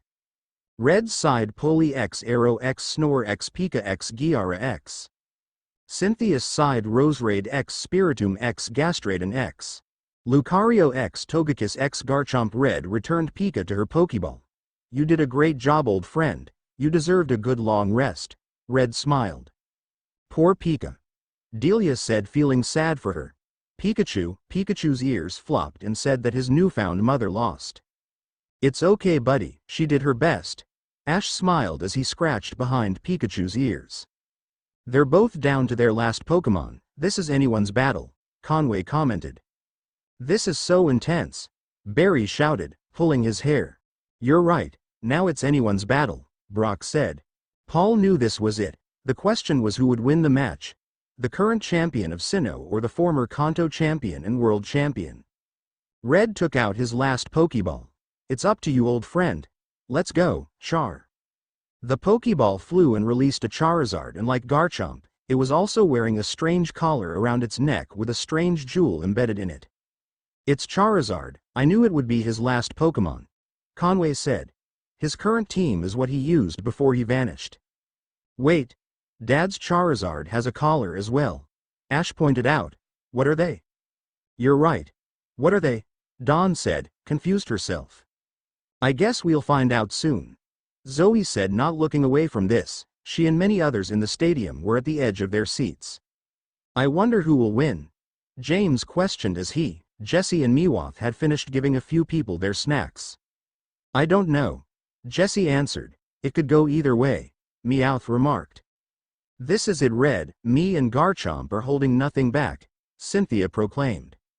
Garchomp roared in agreement. Hey, me and Char aren't either, Red grinned. Ruer, Char roared. Cynthia, let us give these people and all those watching from all over the world a battle to remember regardless of the outcome. I want you to show me your very best and nothing more, Red called, pointing at the blonde. Indeed, Cynthia said. Both champion and former champion glared at each other as well as their aces. The stadium was anxious to see the battle that was about to commence between these two powerful Pokemon. The tension between them was so thick that anyone could cut it with a knife. Ash and the others were on the edge of their seats, even though Paul was anxiously waiting for either to make the first move. The two broke the silence. Dragon Rush, Flare Blitz. Both Char and Garchomp flew into the air and rushed at each other. The appendages on Garchomp's head glowed blue, and it released a dragon-shaped energy that covered its body as it headed towards Char. At the same time, Char engulfed itself in red-orange fire as he flew at Garchomp. Both Pokemon collided with each other, once again creating a smokescreen that engulfed the entire arena. However, both of them suddenly flew out of the smoke. Use Flamethrower, Red shouted while still in the air. Char released a stream of fire towards Garchomp, which she avoided. Garchomp used Stone Edge. Cynthia said. 2 rings of glowing light blue rocks appear and spin around her body. Before Garchomp fired multiple gray rocks from the rings toward Char. Counter with Steel Wing. Red said. Both of Char's wings glowed white before he smashed his wings against the rocks that were heading toward him. Once he finished smashing them to pieces, Garchomp tackled Char in the gut, knocking the wind out of the fire lizard as he was sent falling toward the ground. Pull up, Char, Red called. Char struggled as he neared the ground, before spreading his wings and pulling up at the last second. Flamethrower, Red ordered. Dragon Breath, Cynthia called back. Roar. Char unleashed a powerful stream of flames while Garchomp countered a yellow and purple stream of flames. Both attacks collided, power both equal, the two fizzling out. Both Pokemon rushed each other. Claws met Sailfin as the two clashed, sending shockwaves from the air to the ground, which made a lot of the audience cover themselves. Char punched Garchomp, making the land shark stagger for a sec before retaliate with a slash of his fin to the side of Char's head before heading him in the gut. Before the fire lizard rushed back, swing his tail, striking Garchomp in the head. The two powerhouses shot across the sky in aerial combat at speeds many couldn't keep track of, trading blow after blow. Wow, this is so intense, Barry remarked in awe. His usually flighty mood was replaced with both awe and anxiousness. I can barely keep up with them, Kenny said in awe. Yes, I quite agree with you, Conway said. Both Pokemon are well trained and skilled. Gary stated. They're damn near even. Who do you think will win? Dawn asked, as she watched both ace Pokémon. Hard to tell right now. They're both quite evenly matched, Brock said. Yeah, I say this could go either way. Zoe spoke up. Every attack and every move counts. Soon things will get even more intense, Professor Oak sternly said. Paul was watching from his place so far, and he'll admit that Red and his Pokémon were doing excellent and that his Charizard is high level as well. In the Kanto region, everyone who knew or met Red was smiling with the exception of Giovanni, as he still remembered the times they'd crossed paths. Come on, Red, Flint thought, as he clenched his fist, with his children cheering. Misty only knew of Red through reputation and from her mother before she passed away, and she knew her mother would be cheering for Red to win. You can do it, Erica thought as her gloom sat next to her. Come on baby, don't you dare lose, Serge said, taking off his sunglasses and smiled. Come on Red, show them all, Sabrina's father thought as he and family watched intently. Janine, the new leader of the Fuchsia Gym, said nothing but watched alongside her father Koga. While on his plane away from Kanto, Blaine also said nothing but smiled, remembering when he helped Red when he was still on his journey. Giovanni only frowned. As he watched the match continue, he remembered all the headaches Red and his friends had caused him. As much as he hated Red, he said this. You better not embarrass the region with a loss. Giovanni frowned. In a Pokémon Center in the region of Alola, a man who looked just like Gary, only older, wearing a dark green shirt and black pants, looked at the screen showing the battle with hundreds of people in front of him. The man couldn't help but scoff. It's about time you've come out of hiding, old friend. The man smiled. This man was Gary Oak Sr., or better known as Green, who couldn't help but feel happy his oldest friend and rival had finally broken out of his midlife crisis and was looking forward to the day they have their rematch. Char unleashed a flamethrower which Garchomp maneuvered above the attack before diving at the fire lizard and crashing into him. The two flew towards the ground. Char grabbed Garchomp's head, spreading his wings, slowing their descent. Twisting his body to the side, Char threw Garchomp towards the ground with the Sand Shark Pokémon spreading his arms, decelerating his fall, landing on his feet with a light thud. Char came down as well, his wings flapping a few times before landing on the ground with a light thud. Your Garchomp is well trained. I've seen my fair share of powerful ace Pokémon, but yours is definitely up there. Red compliment. He was enjoying the match, and so was Char, who looked to be having the time of his life.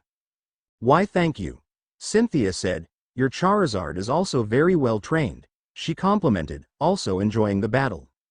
Hey, thanks, Red said, wiping the bottom of his nose with his pointer finger. Then let's hold nothing back. Cynthia smiled. Red then revealed a bracelet, and on it was a stone that was similar to the stone on the collar of Char. Cynthia responded by pulling out lipstick, which also has a strange stone embedded on it. What are those? Matching jewelry? Kenny asked, confused.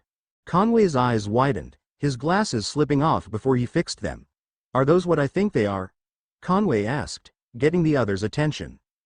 Professor Oak smiled. I see that you finally figured it out, he said.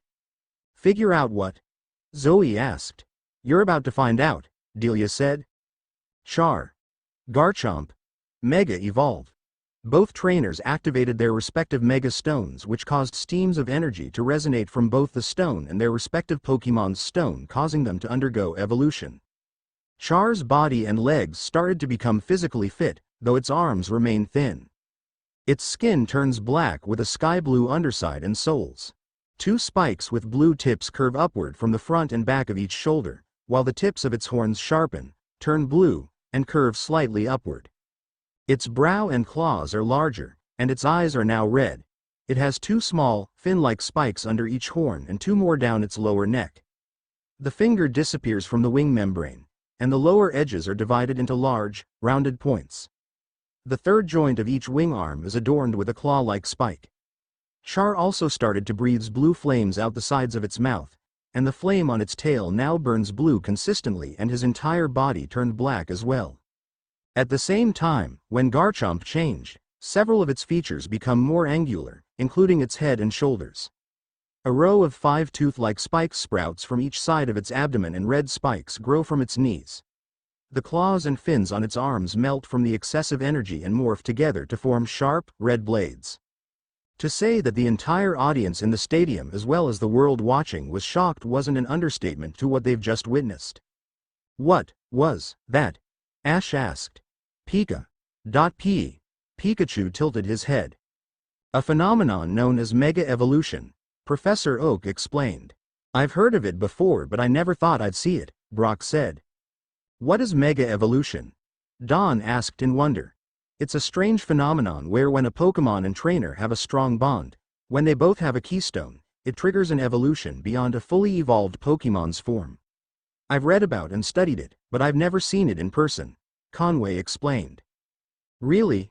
That sounds so cool. You mean me and Empoleon can do it if we get a couple of keystones? Barry asked with stars in his eyes. Conway just shook his head. It's not that simple, Barry.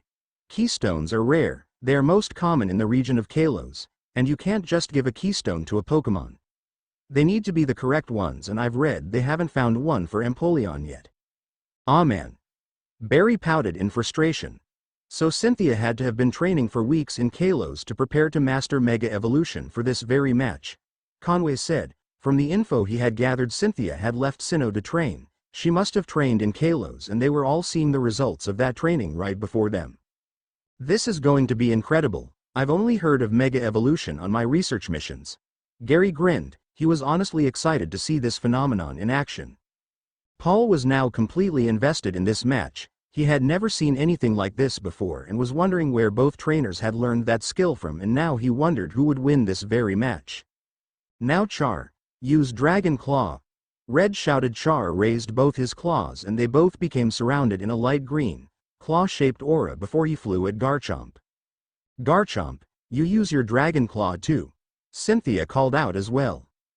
Garchomp roared as a light green aura formed around each of her fins before she flew towards Char. Both of their dragon claws collided with each other but neither gave in as they each struck again and again, proving that both were evenly matched. They broke apart and Red didn't let up. Flamethrower. Red shouted, Dragon Breath. Cynthia shouted, Ruar. Gar. Both aces unleashed powerful streams. Only Char's was blue. The attacks met in the center of the arena, creating a purple dome of flames that expanded until it exploded, covering the ring in flame. Along an intense heat was felt by everyone. Man. Talk about turning up the heat, right? Kenny said, covering his face. Yeah, I'm sweating here, Ash said, wiping his forehead. Pikachu mimicked Ash. It's so evenly matched, it's crazy. Dawn said, fanning herself. Garchomp watched the wall of flames. She narrowed her eyes when she saw a shadow form in it, and bursting out of the flames, Char launched forward, delivering a punch right into Garchomp, sending the Mega Landshark skidding back before coming to a stop. Char wasn't letting us fly at Garchomp, who ducked under a claw strike, using the momentum and swing her tail, smashing Char in the side of the face, staggering him before unleashing a Dragon Claw into the Mega Fire Lizard's chest, sending him skidding back, coming to a stop. Stone Edge. Cynthia ordered. Garchomp roared, as rocks formed around her, and with a wave of her claws they flew at Char. Take flight. Red called. With a flap of his mighty wings, Char flew into the air, avoiding the rock-type move. Chase it, Garchomp. Cynthia said. Without a hesitation took to the sky in pursuit of Char. Something Red noticed about that takeoff. Looks like there's a downside to its evolution. Red thought. Looks like Garchomp has lost some momentum, Gary said, seeing something different. What do you mean? Kenny asked. You saw when it took off. Conway pointed out. It wasn't as fast as it was earlier. Like all evolutions, there's a trade-off when evolving. In order to gain a lot of power, it had to give up a bit of speed, not a lot, but it could mean the difference between victory and defeat. You also have to factor in Char's ability. It changed from Blaze to Tough Claws, which powers up moves that do direct damage. If Cynthia isn't careful, this match won't last long, Professor Oak explained. Whoa, Mega Evolution is no joke, Dawn said in amazement. It's not just Char's. Delia spoke up.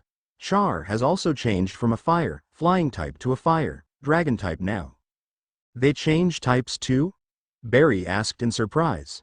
Some do and some stay the same with their natural types empowered. Professor Oak answered. In fact, Charizard is the only known Pokémon so far to have 2 known Mega Evolutions. 2, huh? I wonder if I should get one for my Charizard?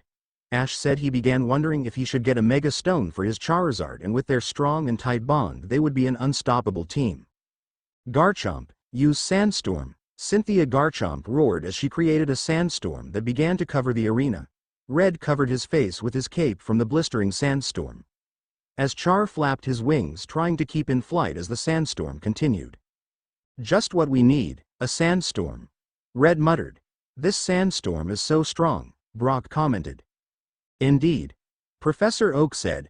I can't see anything, Dawn said, holding her hands over her face.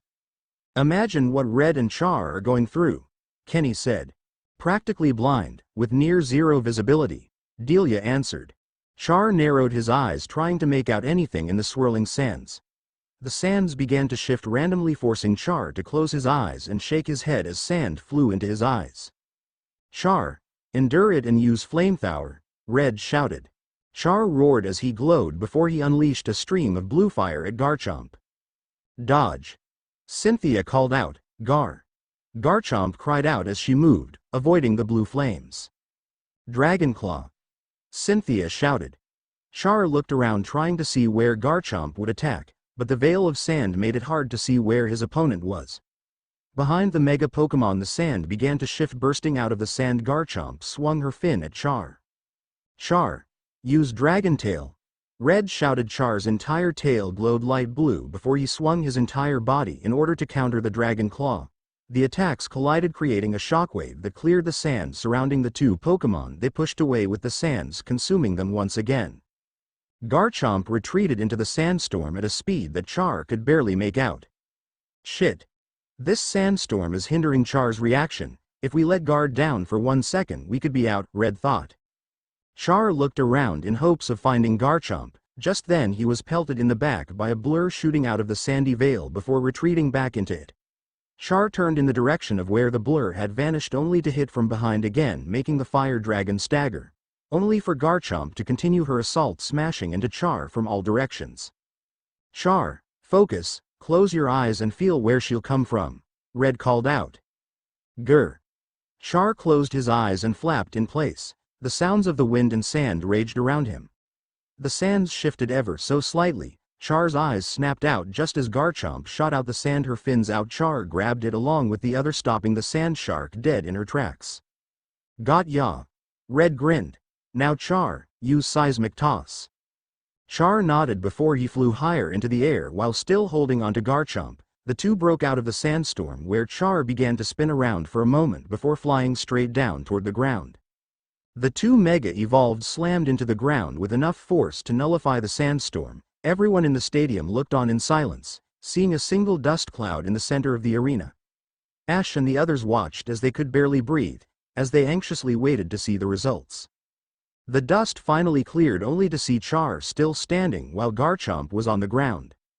Is it over? Dawn asked. I don't know, looks like it, Zoe said, unsure. Classic Ash finisher. Brock grinned, remembering all the times Ash had Charizard finish his opponents with Seismic Toss. Yeah, Dad. Ash cheered. Red glared at the down Mega Pokémon. Something felt off, something in his gut was telling him something wasn't right. And he knew Char could feel the same. The referee came by and was about to make the announcement. Garchomp is unable to battle. The winner is, however. Before he could finish, Garchomp opened her eyes and stood back up. No way. Barry shouted in shock. And that Seismic Toss was extremely powerful as well, Kenny said, his eyes widened. Don't always assume the battle's over just from what you see, Delia told them. Just like Red, she felt like something wasn't right. Even after all the years that passed, her trainer instincts were still on point. Indeed, just before impact, Garchomp used a Dragon Breath to soften the landing, Professor Oak said. Flashback: just before Char was about to hit the ground, Garchomp fired a Dragon Breath at the ground just as both of them hit the ground. Flashback end. That's what Harrison and his Blaziken did against you, Ash, Brock said. Yeah, that's how I lost, Ash said, remembering Harrison and his Blaziken were able to survive his Charizard's Seismic Toss. Paul didn't say anything. He honestly thought it was over, but Cynthia and her Garchomp were still standing and ready to continue. Using Dragon Breath to soften the impact is very clever. I knew something was off, Red said in a calm tone. Cynthia just chuckled. We aren't going down so easily, right girl? Garchomp nodded. Both Pokémon have taken significant damage, these next few moves will probably decide this match. Gary said, seeing the conditions of both Pokémon. Professor Oak nodded, agreeing with his grandson. Come Richard. Delia muttered. Both former champion and champion stared into each other's eyes, both giving off a calm yet intense feeling. Char and Garchomp glared at each other, waiting for their trainer's commands. Draco Meteor. Cynthia called out. Blast Burn. Red shouted. Garchomp opened its jaws, gathering destructive energy. Char's body was engulfed in light blue flames. Garchomp then fired the energy into the air, which split apart into multiple balls of energy that began to rain down in front of Garchomp.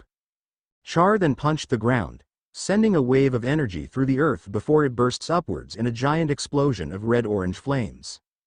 Both attacks were steadily heading towards their opponent until eventually both were hit by their opponent's attacks, causing a huge explosion to occur. Both trainers covered themselves from the force of blasts. Everyone watched as the explosion subsided, revealing both Pokémon, who glared at each other. Silence filled the stadium. Everyone was anxious. It was as if time had simply stopped.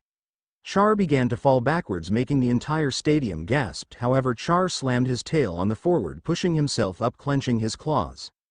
Garchomp fell forward, hitting the ground with a hard thud, before transforming back to her regular form. All those in the stadium remained silent, even though the referee was at a loss for word, before he finally spoke up. Garchomp is unable to battle. The victor is Charizard and the match goes to Red, he announced, pointing at Red. Cheers filled the stadium. Red smiled before running to his starter, who had changed back to his regular form. We did it, Char. Red shouted at his Pokémon. RRRGH.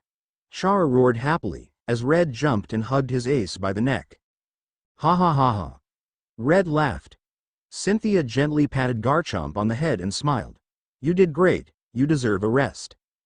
Garchomp nodded before she returned to her Pokeball. I can't believe he did.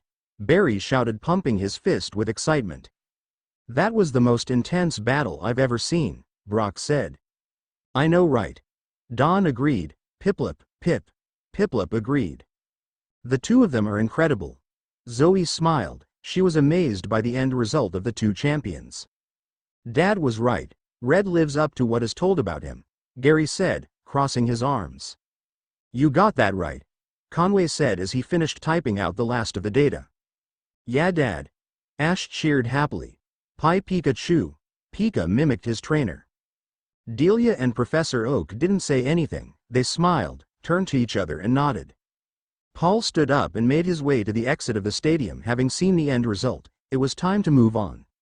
The battle had given him not only insight on how both champions, he began thinking of new strategies and moves to use in the future.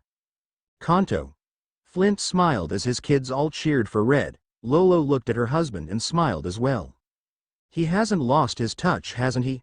Lolo asked. Flint shook his head. HMM, not at all. Misty clapped her hands as she and her water Pokémon celebrated Red's victory. However, unknown to them, a transparent woman who looked exactly like Misty, only with longer hair, wearing a blue tank top and blue jean shorts, smiled before vanishing.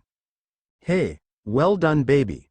Serge grinned, crossing his arms as Raichu copied his posture. Erica grinned as she cupped her hands together. Amazing, Red, you did great, she smiled. Sabrina, her family and Haunter celebrated Red's victory as her father only grinned happily to see the former champion win the battle. Koga and Janine didn't say anything. Janine looked at her father, who simply nodded as they both vanished from the room to continue their training. Blaine just smiled at Red's victory while he rested on his plane trip. Giovanni just looked at the screen with a scowl, before turning it off. HMPH. He huffed before he left the room to begin planning for his scheme in Unova. He did, he won, Bonnie cheered, jumping up and down. They're excretory, the boy said, adjusting his glasses. Yes, they were. I hope this gives you inspiration to improve your battling skills along with your inventions, Clement. The man smirked. Right, Dad. Clement smirked. I'm a little hungry, Bonnie said, hubbing her tummy. Clement, can you make me something to eat? Sure, Bonnie, come on. Clement said. With that the two left the room, leaving only their parents. Their father looked at their mother and smiled. "Are you happy to see him after all these years, right Yakina?" he asked. The yellow closed her eyes and smiled. "Yes, Meyer, I always wanted to see my childhood hero again." Yakina Yellow of the Viridian Grove, she used to live in the region of Kanto many years ago. She had met Red years ago and back then he had caught her a Pokémon and she ever since then looked up to him. During her travels she arrived in Kalos where she met Meyer who she would eventually marry. Which Red attended with Green along with Blue who was one of her bridesmaids. Although back then she had a crush on Red and wanted to marry him but Delia or Blue beat her to the punch but she was happy for them and they were happy for her. Meyer smiled as he wrapped his arm around her shoulder as she rested her head on his, as they continued to watch. Green looked over at the crowd who were cheering for his old friend. The trainer couldn't help but be happy for Red for not just winning but also finally got his battle spirit back. Green grabbed a brown cloak with a hood and threw it on as he walked out of the Pokémon Center without another word as he couldn't wait for when he and Red would battle once again. "You did amazing, Char, you deserve a long rest," Red said. "Roar!" Char let out a low roar as Red turned the fire lizard to his Pokeball. "Red," Cynthia said as she walked up to him, "I must thank you for that great battle. You and your Pokémon have pushed me and mine further than anything possible." Red smiled. "Thanks, and you did the same for me and my Pokémon. I honestly thought I had lost. And I look forward to when we battle again, Cynthia." Red held out a hand, which Cynthia took as they both shook showing a newfound respect for each other. "Richard," Delia's voice called out from behind them. Red turned as Delia jumped at him, wrapping her arms around his neck. "Delia, what are you doing here?" Red asked. He didn't expect to see his wife here at all. Letting go, Delia waved her finger back and forth and winked. "You think I would miss my husband who I haven't seen in 7 years, battled do you?" "Ehehe, I guess not," Red laughed sheepishly, rubbing the back of his head. Although, Delia frowned as she poked his chest. "I had hoped you would at least call once in a while. You still can't keep track of time, can you?" Red laughed a bit. "No, I guess not," Red said awkwardly. Cynthia just giggled at the couple's interactions. She didn't think Red even had a wife. She guessed there was a lot about him that she and the world still didn't know.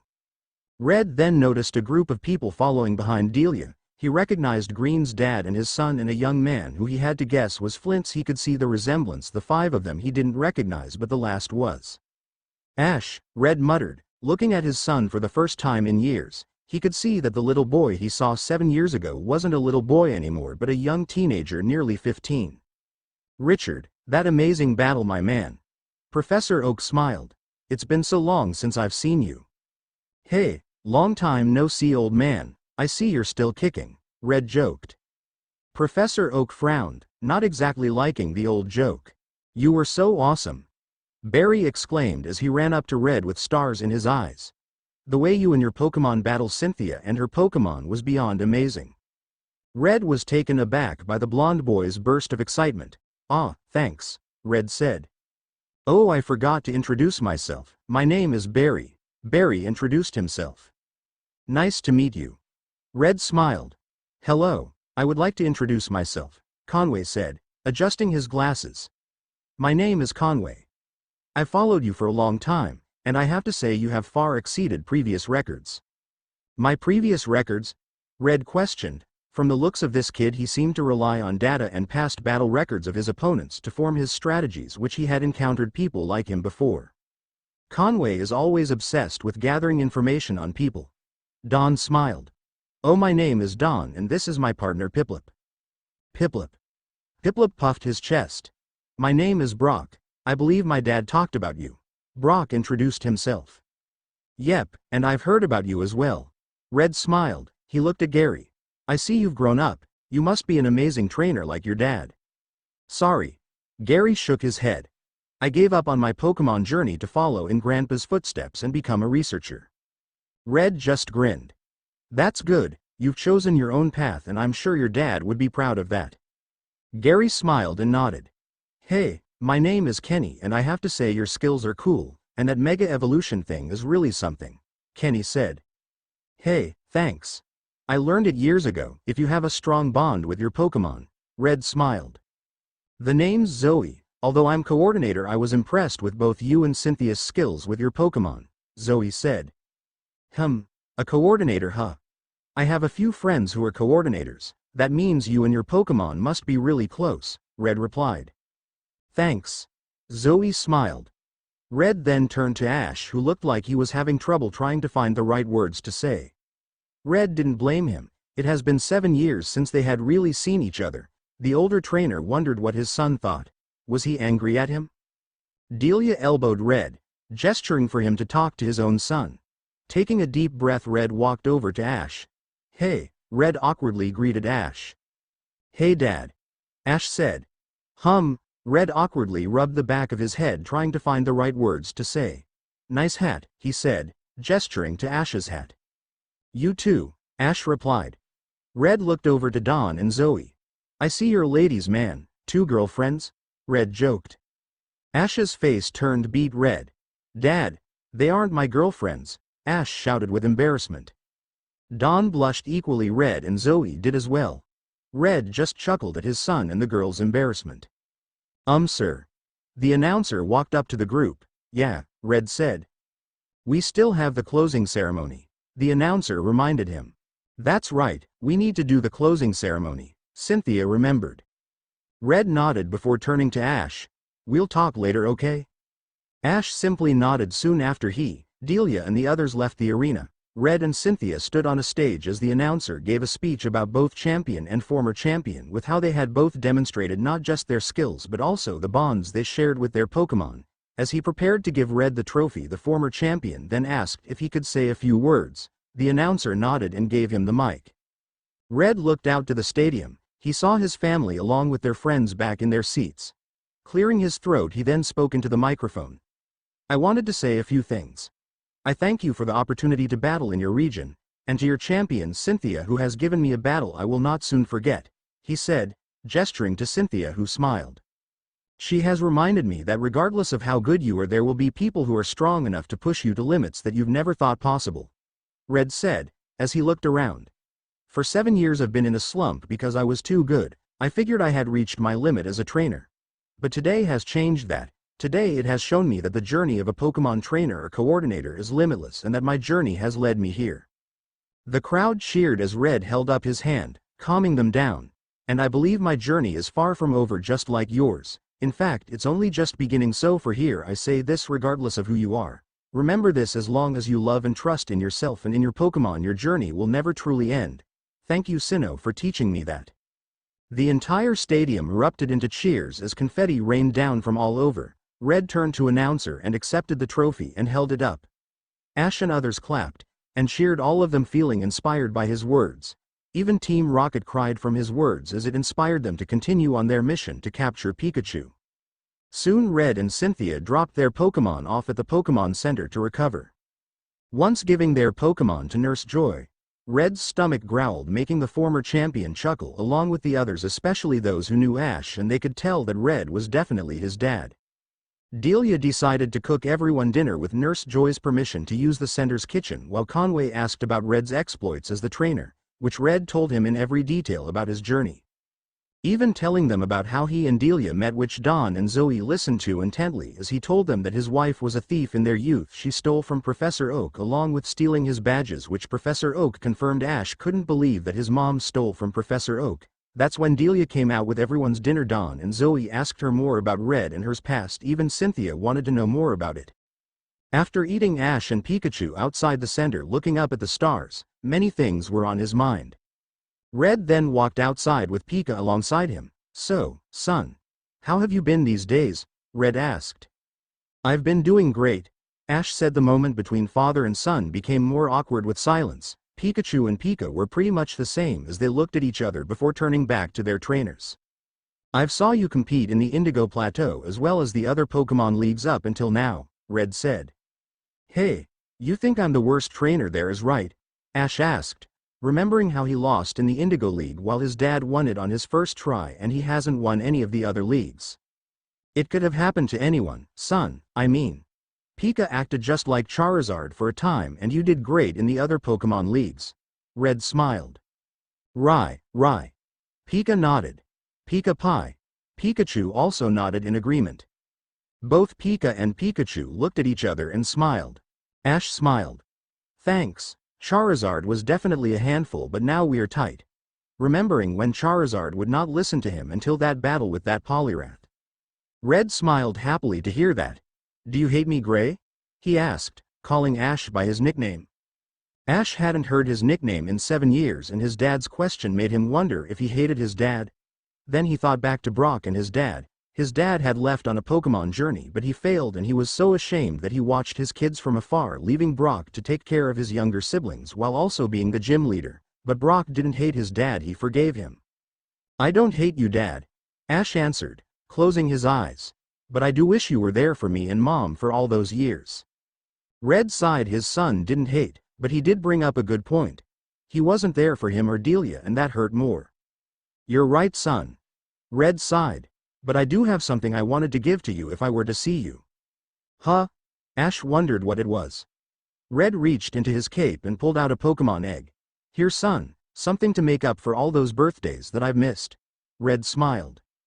A Pokémon egg? Ash uttered as he took the egg in both hands. Pika? Pikachu turned to Pika. Raichu. Raichu replied. I bred my Espeon V a few weeks back, Red explained. Ash smiled as a few tears poured down his cheeks. Thanks, Dad, Ash said. This is the best present you've ever given me. Pika. Pikachu rubbed against his leg. Hee. Why are you crying, you little manky? Red wrapped his arm around Ash's neck before giving him Nuggy. Ahaha, Dad. Stop, I'm going to drop the egg, Ash laughed, as he tried to break free from his dad's hold. Pikachu and Pika giggled as Pika wrapped her tail on Pikachu's body and pulled him closer as the Raichu nuzzled Pikachu, who nuzzled back. Delia watched from afar with tears of joy dripping down her cheeks. She was happy to see her husband and son rekindling along with Pika and Pikachu. She walked back into the Pokémon Center, allowing her boys to have a moment. Plus, it would be fun to tell everyone about some of her husband's most embarrassing secrets behind his back, since he did tell everyone about her life as a thief, something he had sworn to keep secret. Payback's a bitch, dear. Delia grinned a week later on an island that to no one's knowledge was once known as New Island, the headquarters of Mewtwo. A grassy field overlooking a cliff with sounds of crashing waves hitting against the cliffside below. Wingulls flew overhead. Green, who was still wearing his cloak, sat on a rock as he looked over the calm blue seas. Weird place for you to be, old friend. A voice came from behind. Green turned to see Red standing behind him. I should be asking you the same thing? Mount Silver of all places for 7 years? Green calmly remarked. I guess so. Red said, walking next to his old friend sitting down next to him. The two men just looked out at the sea as the gentle breeze blew through the grassy field. Silence was all that filled the air, and it remained that way until Green broke it.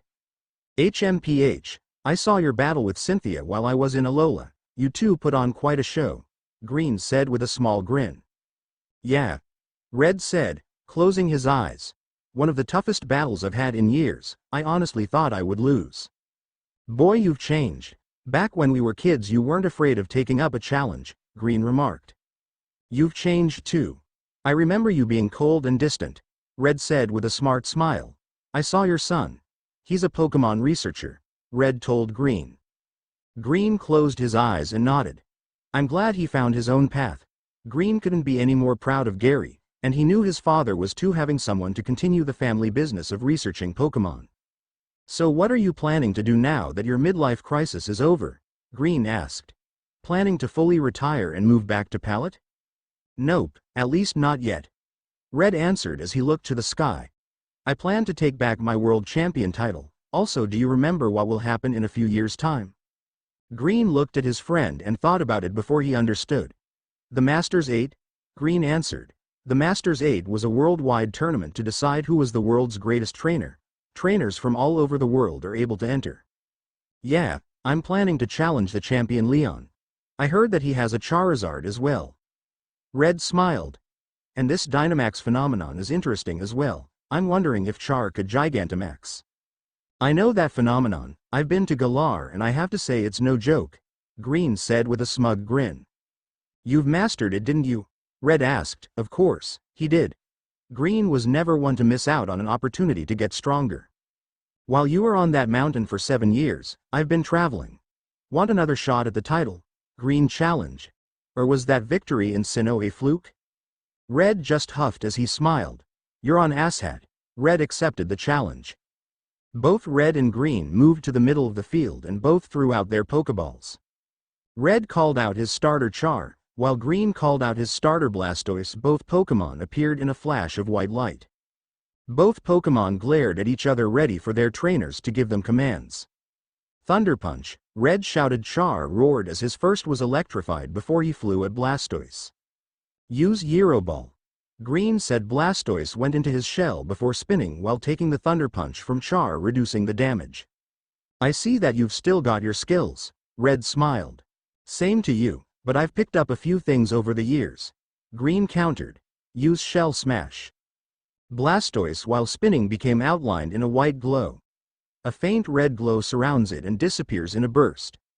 Lines of a blue aura shoot down its body and an orange aura shoot up its body, lowering its defenses and increasing its attack power and speed. The Gyro Ball eventually overpowered the Thunder Punch, pushing Char back before Blastoise exited his shell. Hydro Pump, Green shouted. Blastoise unleashed its cannons before it fired a high-pressured stream of water at the downed Char.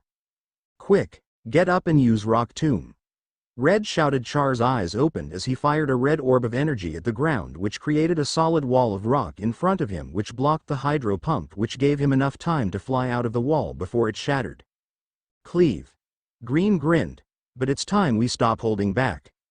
Agreed. Red smiled back. Red showed his Mega Stone. Char Mega Evolve. Red shouted as he touched the Mega Stone, which caused streams of energy to resonate from the Mega Stone as well as the Key Stone together. Char's body and legs started to become physically fit, though its arms remained thin. Its skin turns black with a sky blue underside and soles. 2 spikes with blue tips curve upward from the front and back of each shoulder, while the tips of its horns sharpen, turn blue, and curve slightly upward. Its brow and claws are larger, and its eyes are now red. It has 2 small, fin-like spikes under each horn and 2 more down its lower neck. The finger disappears from the wing membrane, and the lower edges are divided into large, rounded points. The third joint of each wing arm is adorned with a claw-like spike. Char also started to breathe blue flames out the sides of its mouth, and the flame on its tail now burns blue consistently, and his entire body turned black as well. Green, however, returned Blastoise to his Pokeball before streams of energy from his Dynamax band caused the Pokeball to grow bigger, making it resemble a basketball in size before he threw it. When Blastoise reappeared, he was gigantic. His eyes are white with bright blue sclerae. Its blue arms, head and legs change to light blue, and the underside of its shell becomes dark red. Its shell transforms into a battleship-like formation, with 31 cannons of different sizes. Sets of twin cannons emerge from hexagon and rectangle-shaped holes within the shell, and a main cannon protrudes from the center. Several white triangular spots are located on its tail and legs. 3 red clouds surround the main cannon. When Red saw the now Gigantamax Blastoise, he was awestruck. Damn. That's huge, Red said in awe.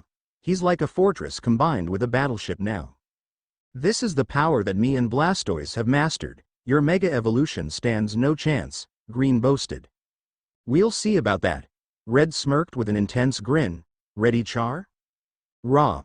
Char roared, agreeing with his trainer as he took to the sky. Hydro Cannon. Blast Burn. Char threw his head back before firing an intense stream of blue flames, while Blastoise unleashed a high-pressure blast of water from all 4 holes on his back. The 2 attacks clashed, generating massive force that began to cause the island itself to shake from the intense force. Red and Green grinned, both enjoying the battle as the 2 attacks exploded, creating a blinding light engulfing all 4. Battle between Red and Green has ended with no definitive winner, cause that's the beauty of Red and Green's battle. At the end, it's up to speculation. The end. I hope you guys enjoyed this video. Please let me know your thoughts and reviews in the comment box. Now I will see you in the next video.